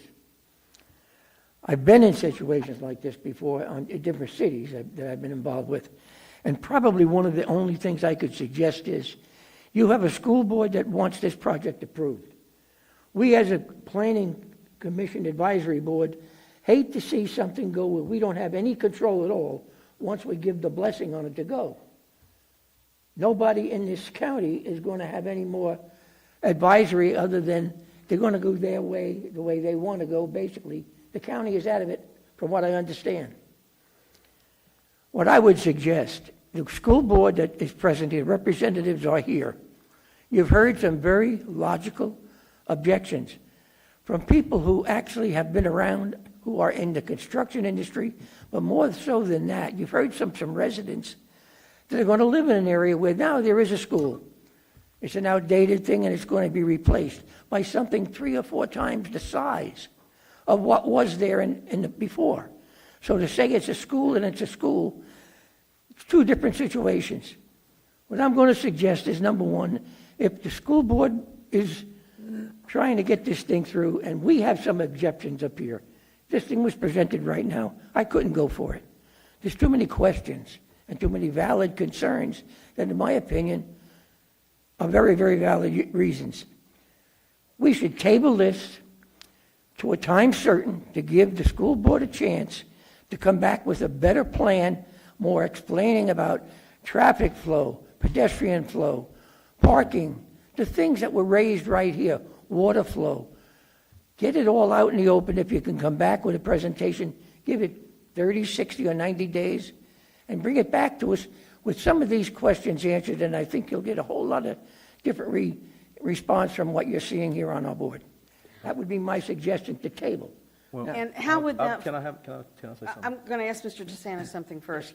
I think we've got to, even tabling something, are we tabling it because it does not follow the comprehensive plan or land development code? A table is in our Robert's Rules of Order. Right. The attorney brought that up. It's one of the things you can do. It is one of the things we when can you do. get- I have the book. One of the things you can do when you have a situation where we've got mixed opinions up here. We don't know what we want to do. Some of us will say no, some of us will say yes, but there's enough doubt that logic would say a lot of the questions that were brought up by the board and by the residents are valid. And if that could be accomplished with a table, a little bit more time to bring something back that we may not still have overall control, but at least from the planning stage forward, it solves some of the problems that were brought up by us. I agree. Can I say something? I agree. Quickly. I agree with Madam Chair in that we are here to decide on the question of zoning, not to have the in-depth review, plans review of the site and all that.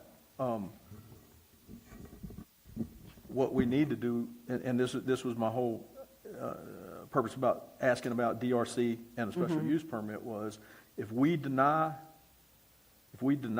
this motion today, the path forward for the district, the school district, Let's go before would be twofold. It would be, number one, apply for a special use permit. No. And number two, call attorneys and find out if that is their legit way to go. Remember, we act as an advisory body to the Board of County Commissioners. Well, They have the final decision. I'm sorry. I'm making the assumption that the Board of County Commissioners follows our opinion. We never know what Now, they're going to do. We never know with that. They are Right. well involved with parts of the school district that we may or may not know about.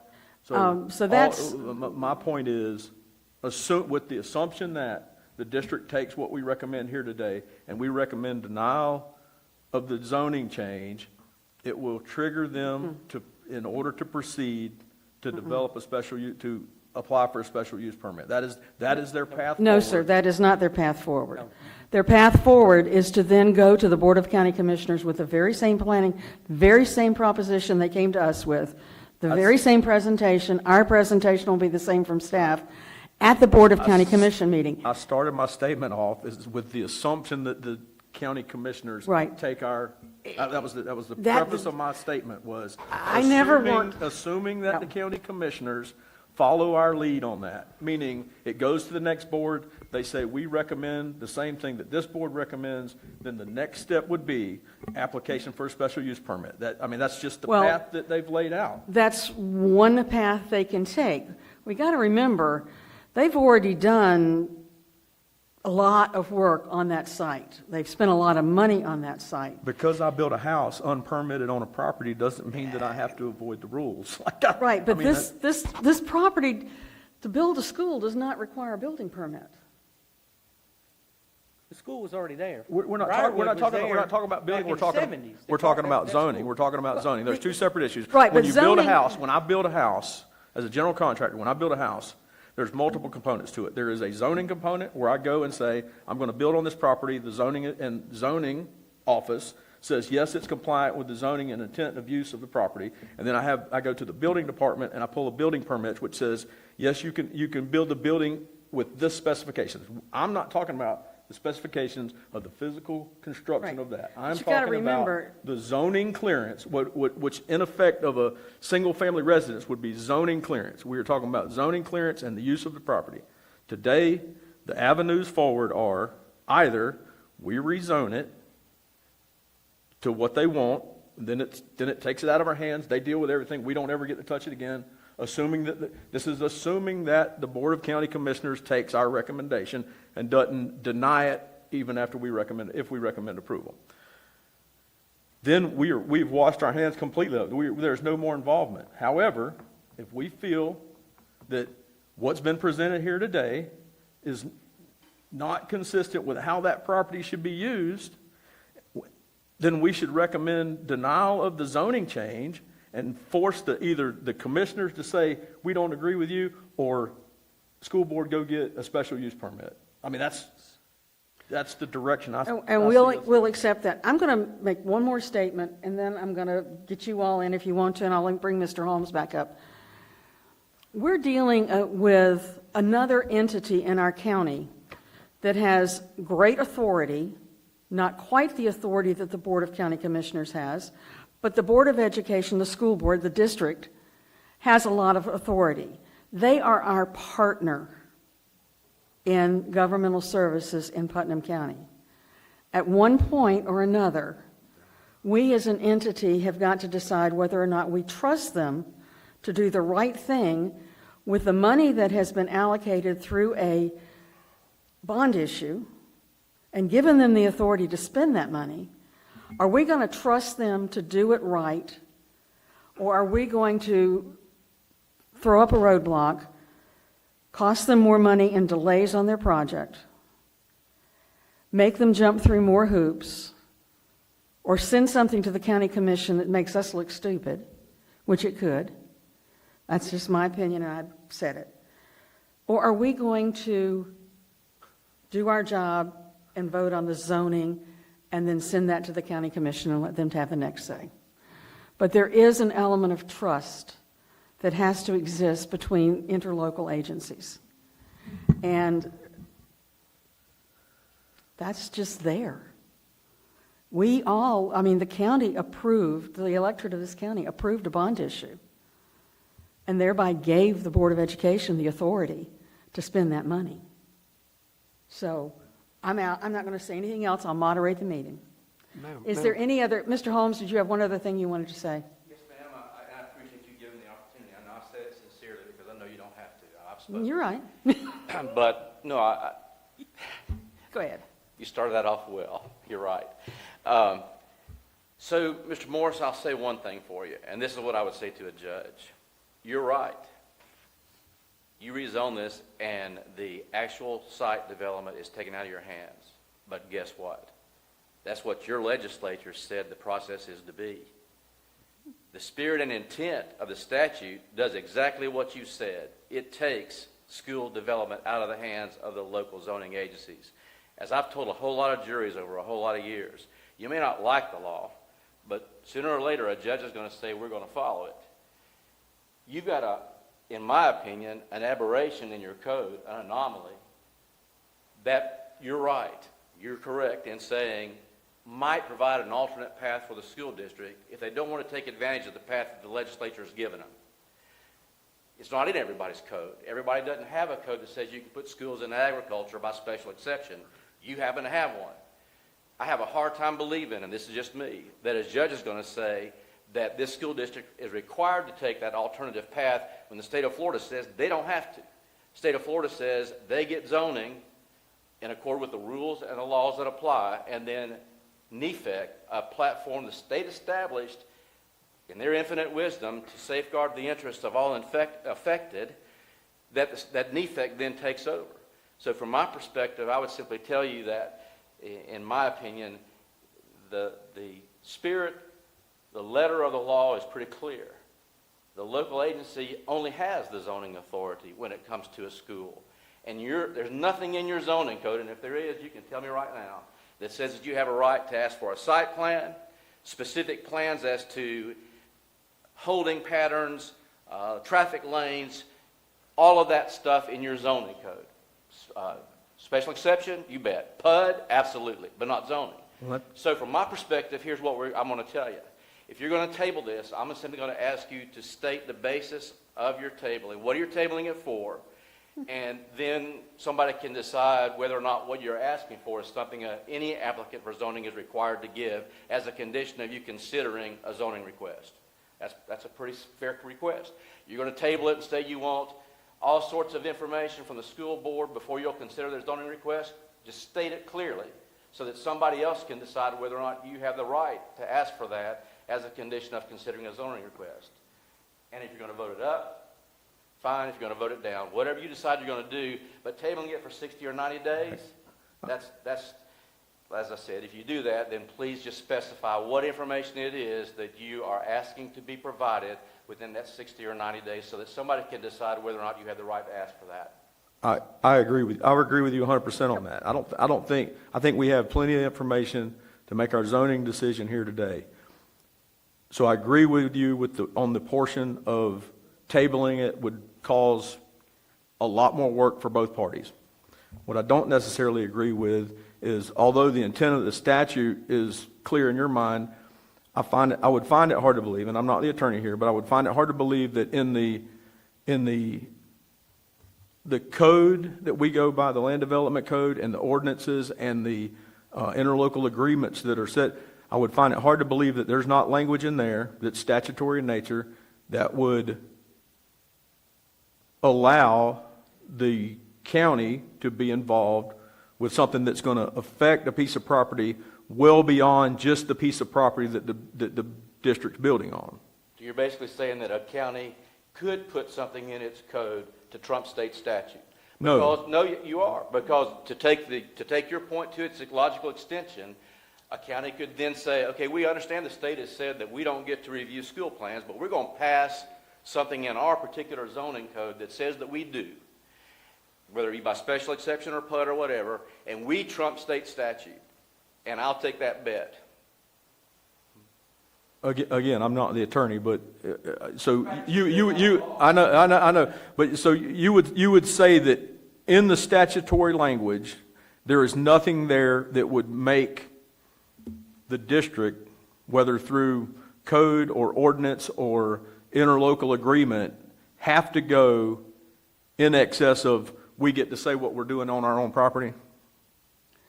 I don't know if the phraseology of your question is one that I follow. I believe that if state statute, I believe, and this is just me believing, Okay. and I've already acknowledged, even if sometimes the way I understood Okay, you was one person at a the time. way I understood you was, and let me make sure that I'm understanding this correctly. The way Okay, I'm we're not going to debate this right now, but let's It's not a just debate. I'm get not an asking answer to for this information question. that's going to affect my decision. Yeah, I don't consider it a debate either. I think state statute preempts.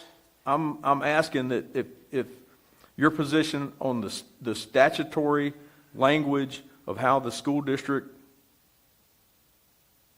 conducts itself, building and zoning and development-wise, is so specific that it excludes municipalities other than the district, entities other than the school district. So what I would be saying is, so you're saying that they don't have to involve water management in their decision. They don't have to involve DEP. No. He never said that. Water management's Well, always I involved. just- Madam Chair, can I interrupt for a Yes, brief Mr. moment? Helms, please do. And I don't mean this towards anybody. I believe we need to bring it to a figure out where close. we're going with public comment, and then we stop that there. I'm not against any or. yeah. I just want to make sure We're we are gonna- following Robert's rules. We're going to draw this to a conclusion, but one thing I'm going to say is in every section of our codes, it says we ascribe to state statute. And I'm not seeing this as any kind of challenge. I enjoy I'm- discussion with Justin, but All right. it is my position that state statute preempts, and I will give you this, and I don't consider myself the all-being expert, but when you tell me one other area of the law where the state says you don't have to get a building permit from the local jurisdiction to build something, because we're going to say that this entity over here is going to govern all building permits for this type of construction. I will give you an example on that. All right. An agricultural exemption. An agricultural exemption by state statute in the building code says you don't have to pull a permit for the structures and components of it, but you do have to go through zoning, which is Perfect example. Exactly which what is we're doing. which is what we're doing here today. It is, but yeah, I'll leave it at that. Okay, thank you. Thanks. Is there anyone else in the audience who would like to speak either for or against this particular application? I want it on record that I still love Don Holmes. We all do. We can't help ourselves. If there's not anyone else in the audience Madam wishing... Chair, before we conclude this, I have just one comment I'd like to Certainly. bring out. First of all, as I know our audience is aware and our board is aware, I'm here to advise the board. I don't have a dog in the fight or anything like that. But I'd like to point out that during this discussion, we've heard the phrase fall through the cracks, not only from some of our audience members, but we've heard it from members of our board. And I'm not exactly sure in this case exactly what that means, fall through the cracks. On the question in front of us, the zoning question has not fallen through the cracks. The zoning question has been hashed out here in detail for an hour, and that is what we're here to decide, is the zoning question. As far as things falling through the cracks, I don't know exactly what you're talking about, but I have to think back and ask the board to consider, what evidence have you heard that something has fallen through the cracks? What evidence have you heard that the school district has done something adverse to us, to the board, making a decision about land use?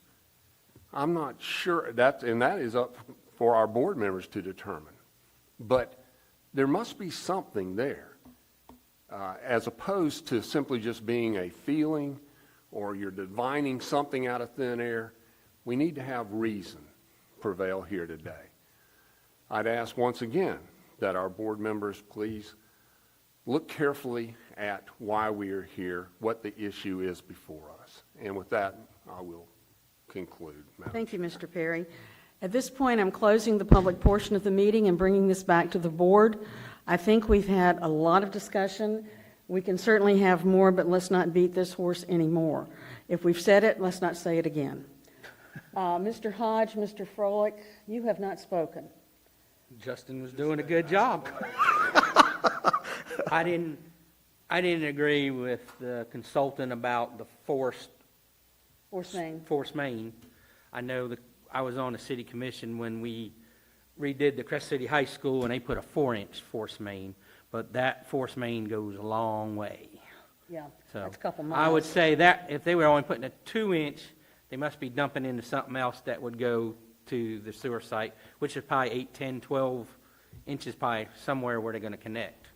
Because they're not going to run a 2-inch force main all the way to the Blacker sewer system. Yeah. So that was only, but no big deal. Joey, that actually wasn't up to us. No, no. We don't care whether the water. Nope. If it don't work, they got to fix it. That's right. Somebody's got to fix it. Do the zoning. I'm ready to make a motion. I will accept that motion.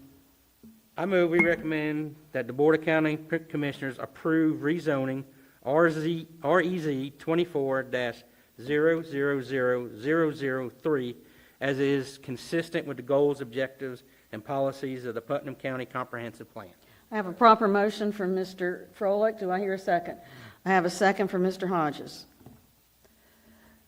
Is there any further discussion? Hearing none, I'm going to call for the vote. We're going to do a roll call vote. Stanley? Yes. Joey? Yes. I vote yes. Tom? No. Justin? No. Okay. It's 5-3 to recommend to the Board of County Commissioners that this zoning request be approved, and that, from my position, God bless you. Madam Chair, that's a 3-2 vote. 3-2. You said 5. 3-2, I'm sorry, 3-2. Total of 5. 3-2. Thank you. I know your shoulders are wide because this is not your first rodeo. Public construction is never fun. I've done it many times, and I don't wish you any ill wind, but I'm glad I'm not in your shoes. All right, Mr. McManus, you all are up. Do we need to take a quick? Yes, ma'am. I would, Let's just take like a little- 2-minute break. Let's do Please. 5 minutes are fine. 5, okay.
Address you. I appreciate the opportunity to come Well- up here and speak to you, give you a little awareness brief about the Pine Castle Range Complex. Once again, my name is Don Heaton. I'm the director of the Navy's Pine Okay, Castle let's cut out Range the Complex. conversation, please. Sorry. Thank you. All right, go right ahead, Mr. Heaton. Yeah, thank you, ma'am. Yeah, first slide I'd like to talk about is the overview of the Pine Castle Range Complex. If you're looking at the map, you can see there's a Rodman Range. It's up there to the north. About central of the image is a Lake George Range, and at the bottom there's a Pine Castle Range. Those are the three independent geographically separated ranges that make up the Pine Castle Range Complex. And that range complex extends to Putnam County, Volusia County, Lake County, and Marion County. This range complex has been in use for national defense since the early 40s. Way back in World War II, start of World War II, Lake Bryant Bombery and Gunnery Range was established in the vicinity of where the existing Pine Castle bombing range is at. Back then, the War Department and the Army Air Force acquired 40,587 acres and utilized that. It was a critical training space for our national defense in World War II. After World War II got over, they relinquished that land back to the Forest Service. And if you're looking at the map, you can see in the outlines in green, we'll show the Ocala National Forest. That's a 286,000 acre federal government, mostly federal government property parcels. There is some privately owned parcels in there. That's part of Putnam County and Marion County and Lake County and such. But in 1951, the Navy approached the Forest Service and said, we would like to establish the Pine Castle bombing range and build this complex up. They started training at Lake George and Pine Castle in the 50s and later on required the Rodman Range in 1961. If you look at the map in the upper right corner, you'll see a zoomed out view of where the Ocala National Forest is, Putnam County is, and you'll see strategically it's located in the vicinity to the Atlantic Ocean.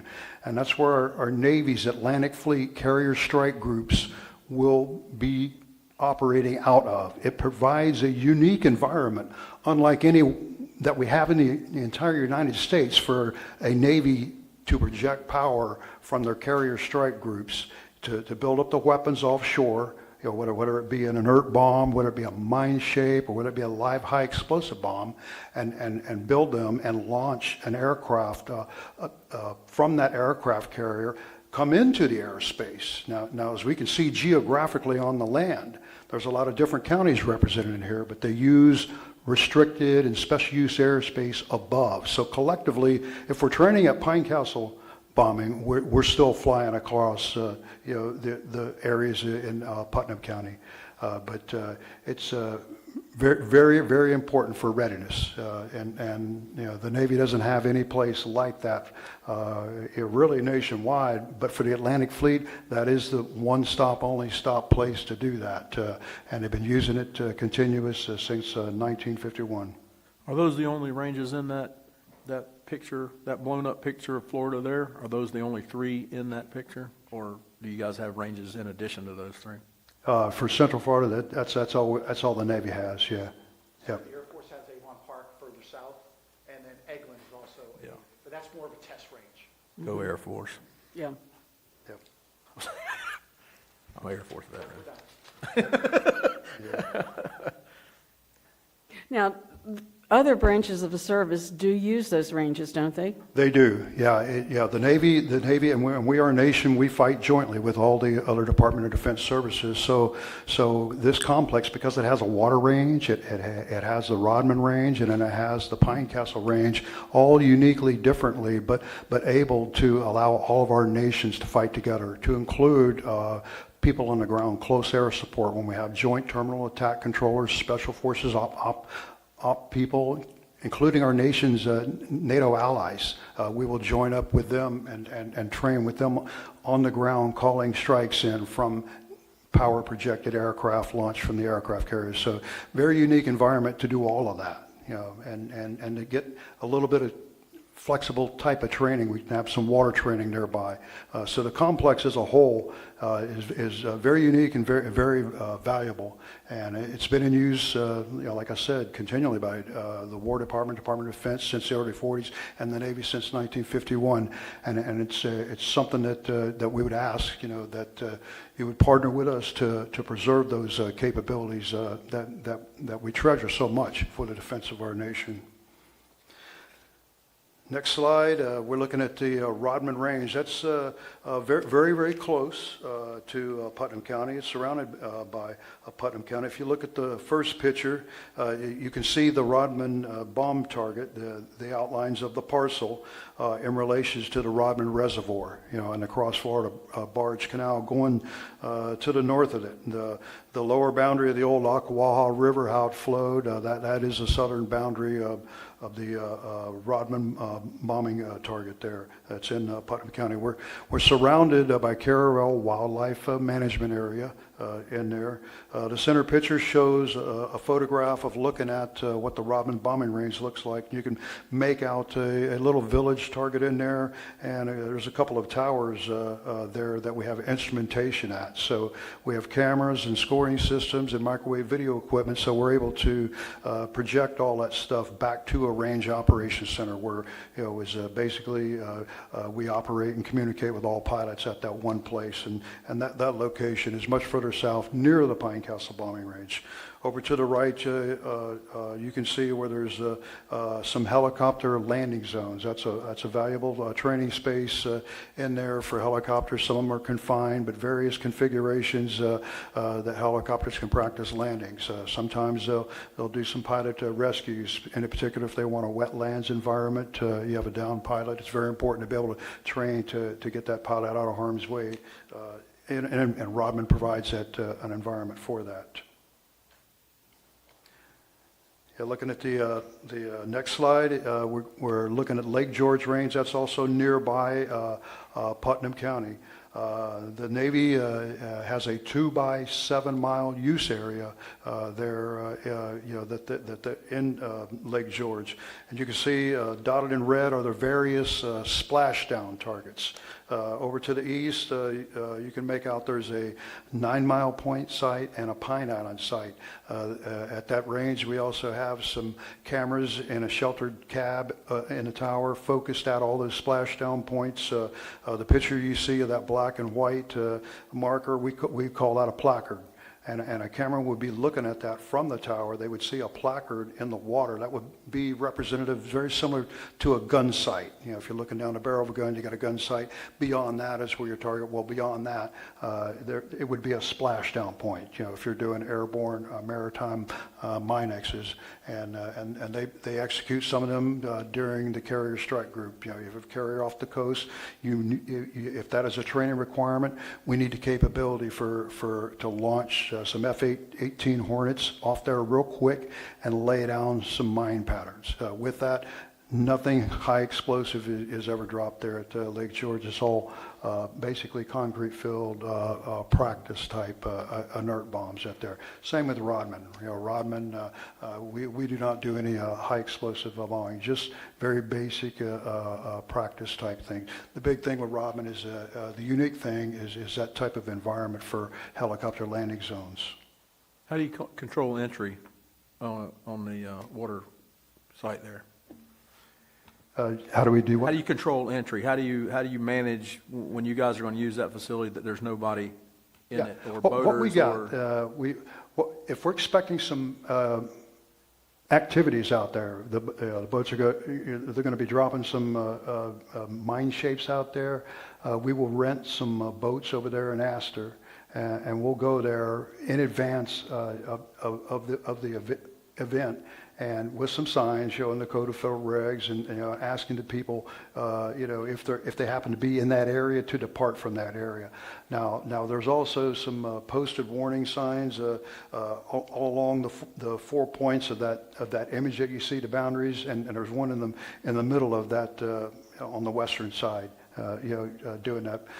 There's some zoom surveillance cameras that are in that tower there. That's over there at 9 Mile Point in Pine Island that can zoom in and check for any types of boating traffic. The reason we do this prior to an FA-18 Hornet event is if they're coming off a carrier, they've only got maybe 20 minutes of fuel. So we want to make sure, that the range is not fouled prior to that. If there's some aircraft that has a lot more types of fuel, then it wouldn't require that. But in the end, it's up to the pilot's discretion. We put safety on pilots to make sure that the area is clear before they would release a mine shaper or a weapon. Lake George provides an outstanding place for helicopters to do some electronic warfare countermeasure training. We'll have some electronic warfare emitters sometimes at Rodman, but a lot of times at 9 Mile Point on the eastern side of Lake George. So an enemy threat emitter will engage an aircraft or a helicopter, and they can deploy some flares. So lately that's been a lot of our training has been done on Lake George, supporting some flare use.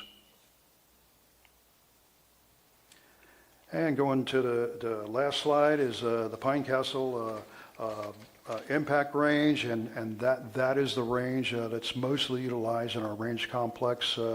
It's if you're looking at the image, it's sand, and it provides a very unique environment there. Again, different from Rodman, that'll allow our fighting forces to train to. In a particular helicopter, when they do some pilot rescues and searching for downed pilots, we can set up some opposition force. But unlike Rodman, we can give them a brownout, something very unique. And there's not many ranges, that we have that can do that. But that is a very valuable training resource for our pilots to train to, and they get that at Pine Castle. But it is the only range in a range complex that does have high explosive bomb use, and we can accept up to 2,000 pounds live high explosive bombs there at Pine Castle. For the most part, they don't do too many of those big ones. Most of them are 500 or 1,000 pounds. But when they do train and drop the weapons at Pine Castle, they are flying over the entire range complex airspace. Some of their ingress and egress routes, depending on where that aircraft carrier is where their flight paths are going to be prior to releasing that live weapon over the Pine Castle bombing range complex. As I said before, we've used the Pine Castle bombing range continuous since 1951. Last year, we entered into another term special use permit with the U.S. Department of Agricultural Forest Service for 30 more use. 30 more years of use.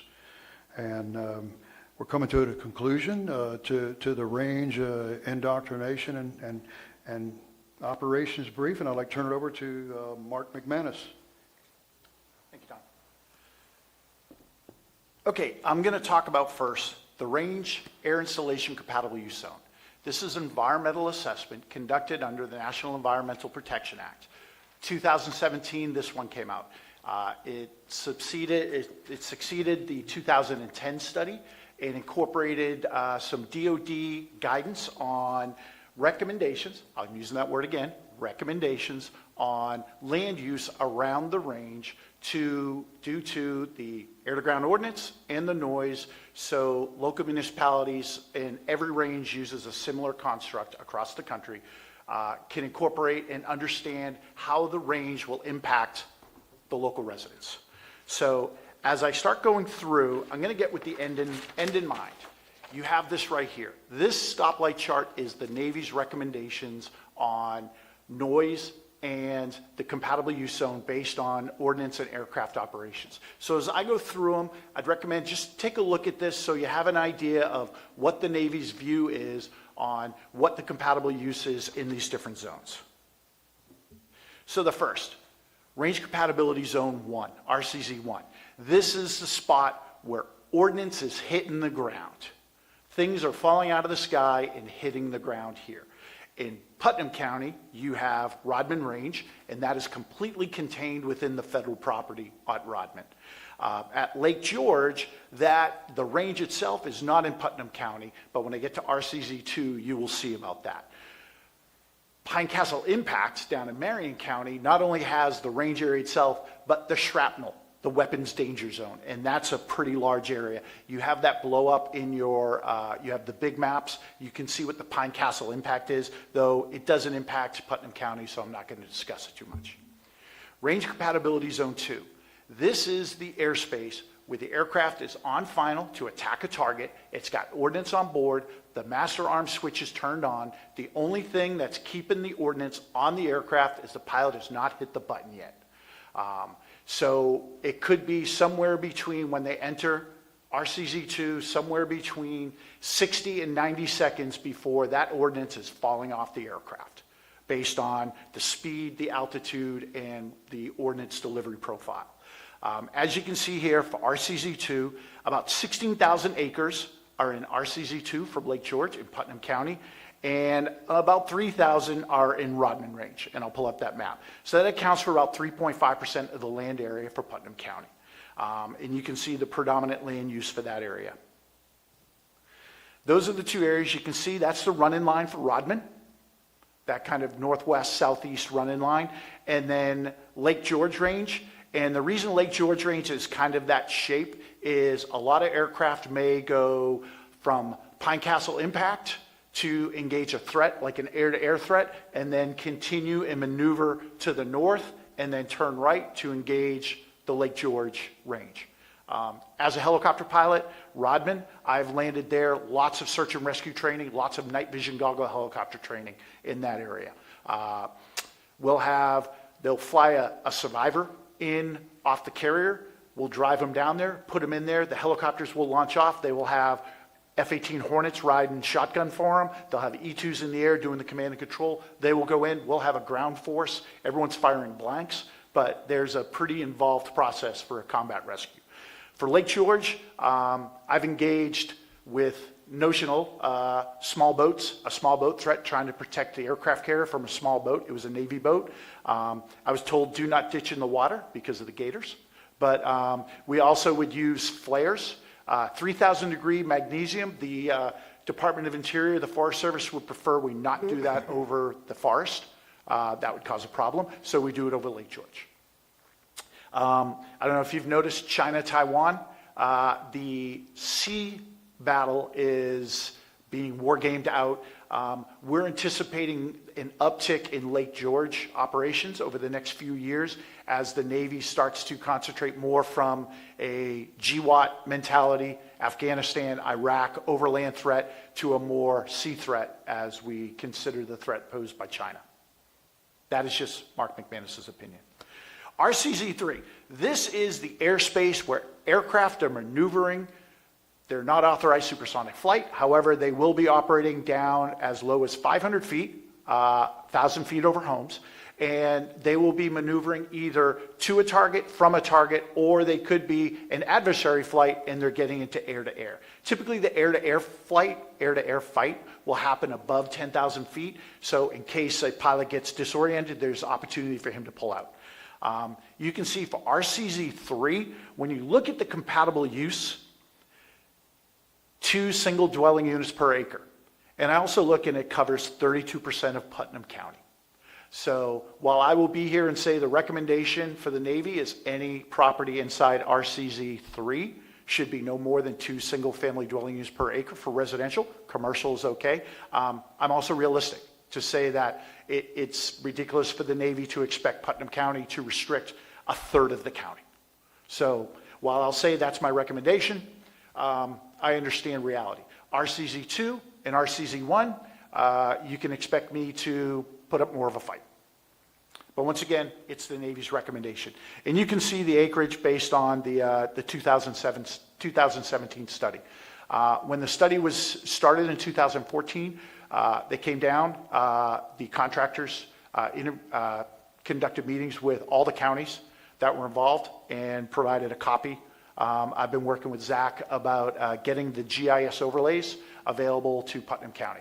So we forwarded it down. Here you can see RCZ-3. This is basically all the airspace that the FAA reserves for the Navy over Pine Castle Range. To the southeast of that, you start getting into NASA's airspace. There have been situations when NASA has scrubbed a launch and wanted to move the launch to a time when we had a carrier strike group. The Navy said no. It went up to D.C. I will just say that if the Navy can say no to Elon Musk, we obviously have strong standing in D.C. NASA had to reschedule their space launch because we had a carrier strike group. The next one's coming up is this summer. This is the only place on the East Coast where an aircraft carrier, they can, as Don said, they assemble the bomb on the ship, load it up on the plane comes and drops it, and we can score it. This is the only place this is happening on the East Coast for all our carriers. I'm going to talk about noise just a little bit. It's not really a factor. Marion County, it's a much bigger issue. Just to give you a couple ideas, a couple context. When we talk about noise, we talk about a day-night average. So that would be the average noise over a 24-hour period. If an aircraft flight happens at night, we count it twice because we realize the disturbance is much greater for a nighttime flight. 30 decibels is a whisper. 50 decibels is the laser printer in your office. 60 decibels is a normal conversation. An F-18 Hornet on the runway getting ready to take off is about 140 decibels. So as you look at these numbers here, you get an idea of the noise level that the people will experience over a daily basis. For Putnam, anything under 65 is considered low noise and not a factor. I also realize that if a Hornet's flying over your house at 500 feet, that's a concern. As the person that answers the noise complaints, I respond to all of them. But just as we look at it, the high noise areas at Rodman are contained completely on federal property, so that should not be an issue. For Lake George, the areas to the north, as we get into Putnam County, as you can see at the north end of Lake George, that is the 55 decibels line. So it's a minor annoyance, especially if we're flying it a lot or if we're flying at night. I realize the helicopters, the wop wop sound, because we'll be doing multiple passes around. A Hornet should be maybe there for 20 seconds. A helicopter might be there for an hour. That is definitely a disturbance. But over the course of the whole day, that's about the noise level you can expect at Lake George. So we would like to, on behalf of the commanding officer of Pine Castle Range, I'm going to work with Zach, offer you all an opportunity to come visit Pine Castle, come see where Don works. He can talk you through everything, show you everything firsthand. We had Lake County out the other day. We had some F-15s on the range, and they got a couple flybys, and they got to see aircraft maneuvering on the range itself. So I'll work with Zach, so if you'd all like to come, that would be great. And other than that, pending your questions. No, I think you guys are awesome. Thank you. Oh, We appreciate what y'all do. It's the sound of freedom every time they fly over, and we appreciate As it. long as it's not supersonic. They scare us to death sometimes on the Ocklawaha at night. Oh, I bet they do. I hear them quite frequently in Lake Como, which is northeast of Lake George. And I also see them dogfighting, 10,000 feet. Mm-hmm. I had occasion to be on my back in my driveway a year ago. Yes. And I heard them, and I looked up, and they were 3 or 4 of them flying and, practicing their dogfighting skills. But I hear them quite frequently there flying over, but, I just know that you all are preparing for something or practicing for something, and So, I've heard them all my life. to Commissioner Marr, so it was the Air Force that did the sonic boom, so it's not my fault. Actually, it was Fang. Was it at Florida Air National Guard? It's choppers that come That down the is, Ocklawaha. that's Air Force, ma'am, at the end That's of the right, day. it is. They're Air Force jets. I will say that with the FANG moving to the F-35s, you can expect probably some F-35s. The study in 2017 incorporated the F-35 sound profile. We had them operating at NH Jacksonville in January. We got about 3 noise complaints a day. FANG is Florida Air National Guard. Yeah, So, I knew that. Yeah. when they transition to the F-35, you can expect the noise level of an individual aircraft to tick up. That's just the aircraft itself. There's not much we can do about that. But they typically, if they're the Air Force, if the Air National Guard is dropping ordnance, they tend to go down to Avon Park. If they're doing air-to-air stuff like the F-15s, it's a shorter drive to us, so they'll come to our house. Well, we appreciate what you do, and I particularly appreciate your being here. I wish we could have had you here when we did the comprehensive plan. But the time will come when that will get amended in about 5 years or reviewed in about 5 years, and hopefully you'll be on board for that. Yes, ma'am. Look forward to it. Okay, thank you. Thank you. Thank you very much for being here. Any questions of either one of these fine gentlemen? We have the minutes of the April meeting to approve. Make a motion we accept the minutes of the last meeting. Mr. Hodge, and we have a second, I heard down on the other end of the table, Mr. Morris. Okay, all those in favor of approving the minutes, please signify by saying aye. Aye. Any opposed? Okay, the ayes have it, the minutes are approved. I remind you that 2 weeks from today, we need to assemble here at 10:30 in the morning, is that correct? And are we going to have lunch provided, or are we going to go out for lunch, or how are we going to handle that? I believe we have made arrangements for lunch, but it's Okay. above my pay grade, but I believe they have already made arrangements for that. Also, as a housekeeping, I also have the copy of the Right. LDC for you guys to sign to get a Right. copy of that. Please I know take some that. of you wanted digital. I printed it for everybody because I'm still old school when it comes to Well, that. So. I think that's a good idea Yes, for ma'am. us to have it, because, if nothing else, it's a doorstop, but It's it's light not a reading. doorstop, Light let reading me for the assure you. weekend. It's good. It's a good document to have. Will you all be with us that day? What day is it, ma'am? May 22nd. I'll check my schedule. That date is sticking in my head for some reason. I know we talked about it previously. Are you going to be able to be here, Justin? Should be. Tom? Why not? You going to be busy that day? As long as Jenny sends me an That- email to tell me what day to be here, within a day or so. Okay. I'm sure Jenny will let you know. Joey, you'll be here? As far as I know. Okay. Unless I got something else going on. Okay. Unless I win the lottery between now and then. Yeah, if we do that, we're going to be out of the town. But I appreciate everyone sticking with us today. It's been a long, arduous meeting, but it was a good meeting. It was an essential meeting. And keep asking questions, Justin. Good. I kind of had a feeling you were. And that's a good thing. That's not a criticism. So you all have a lovely...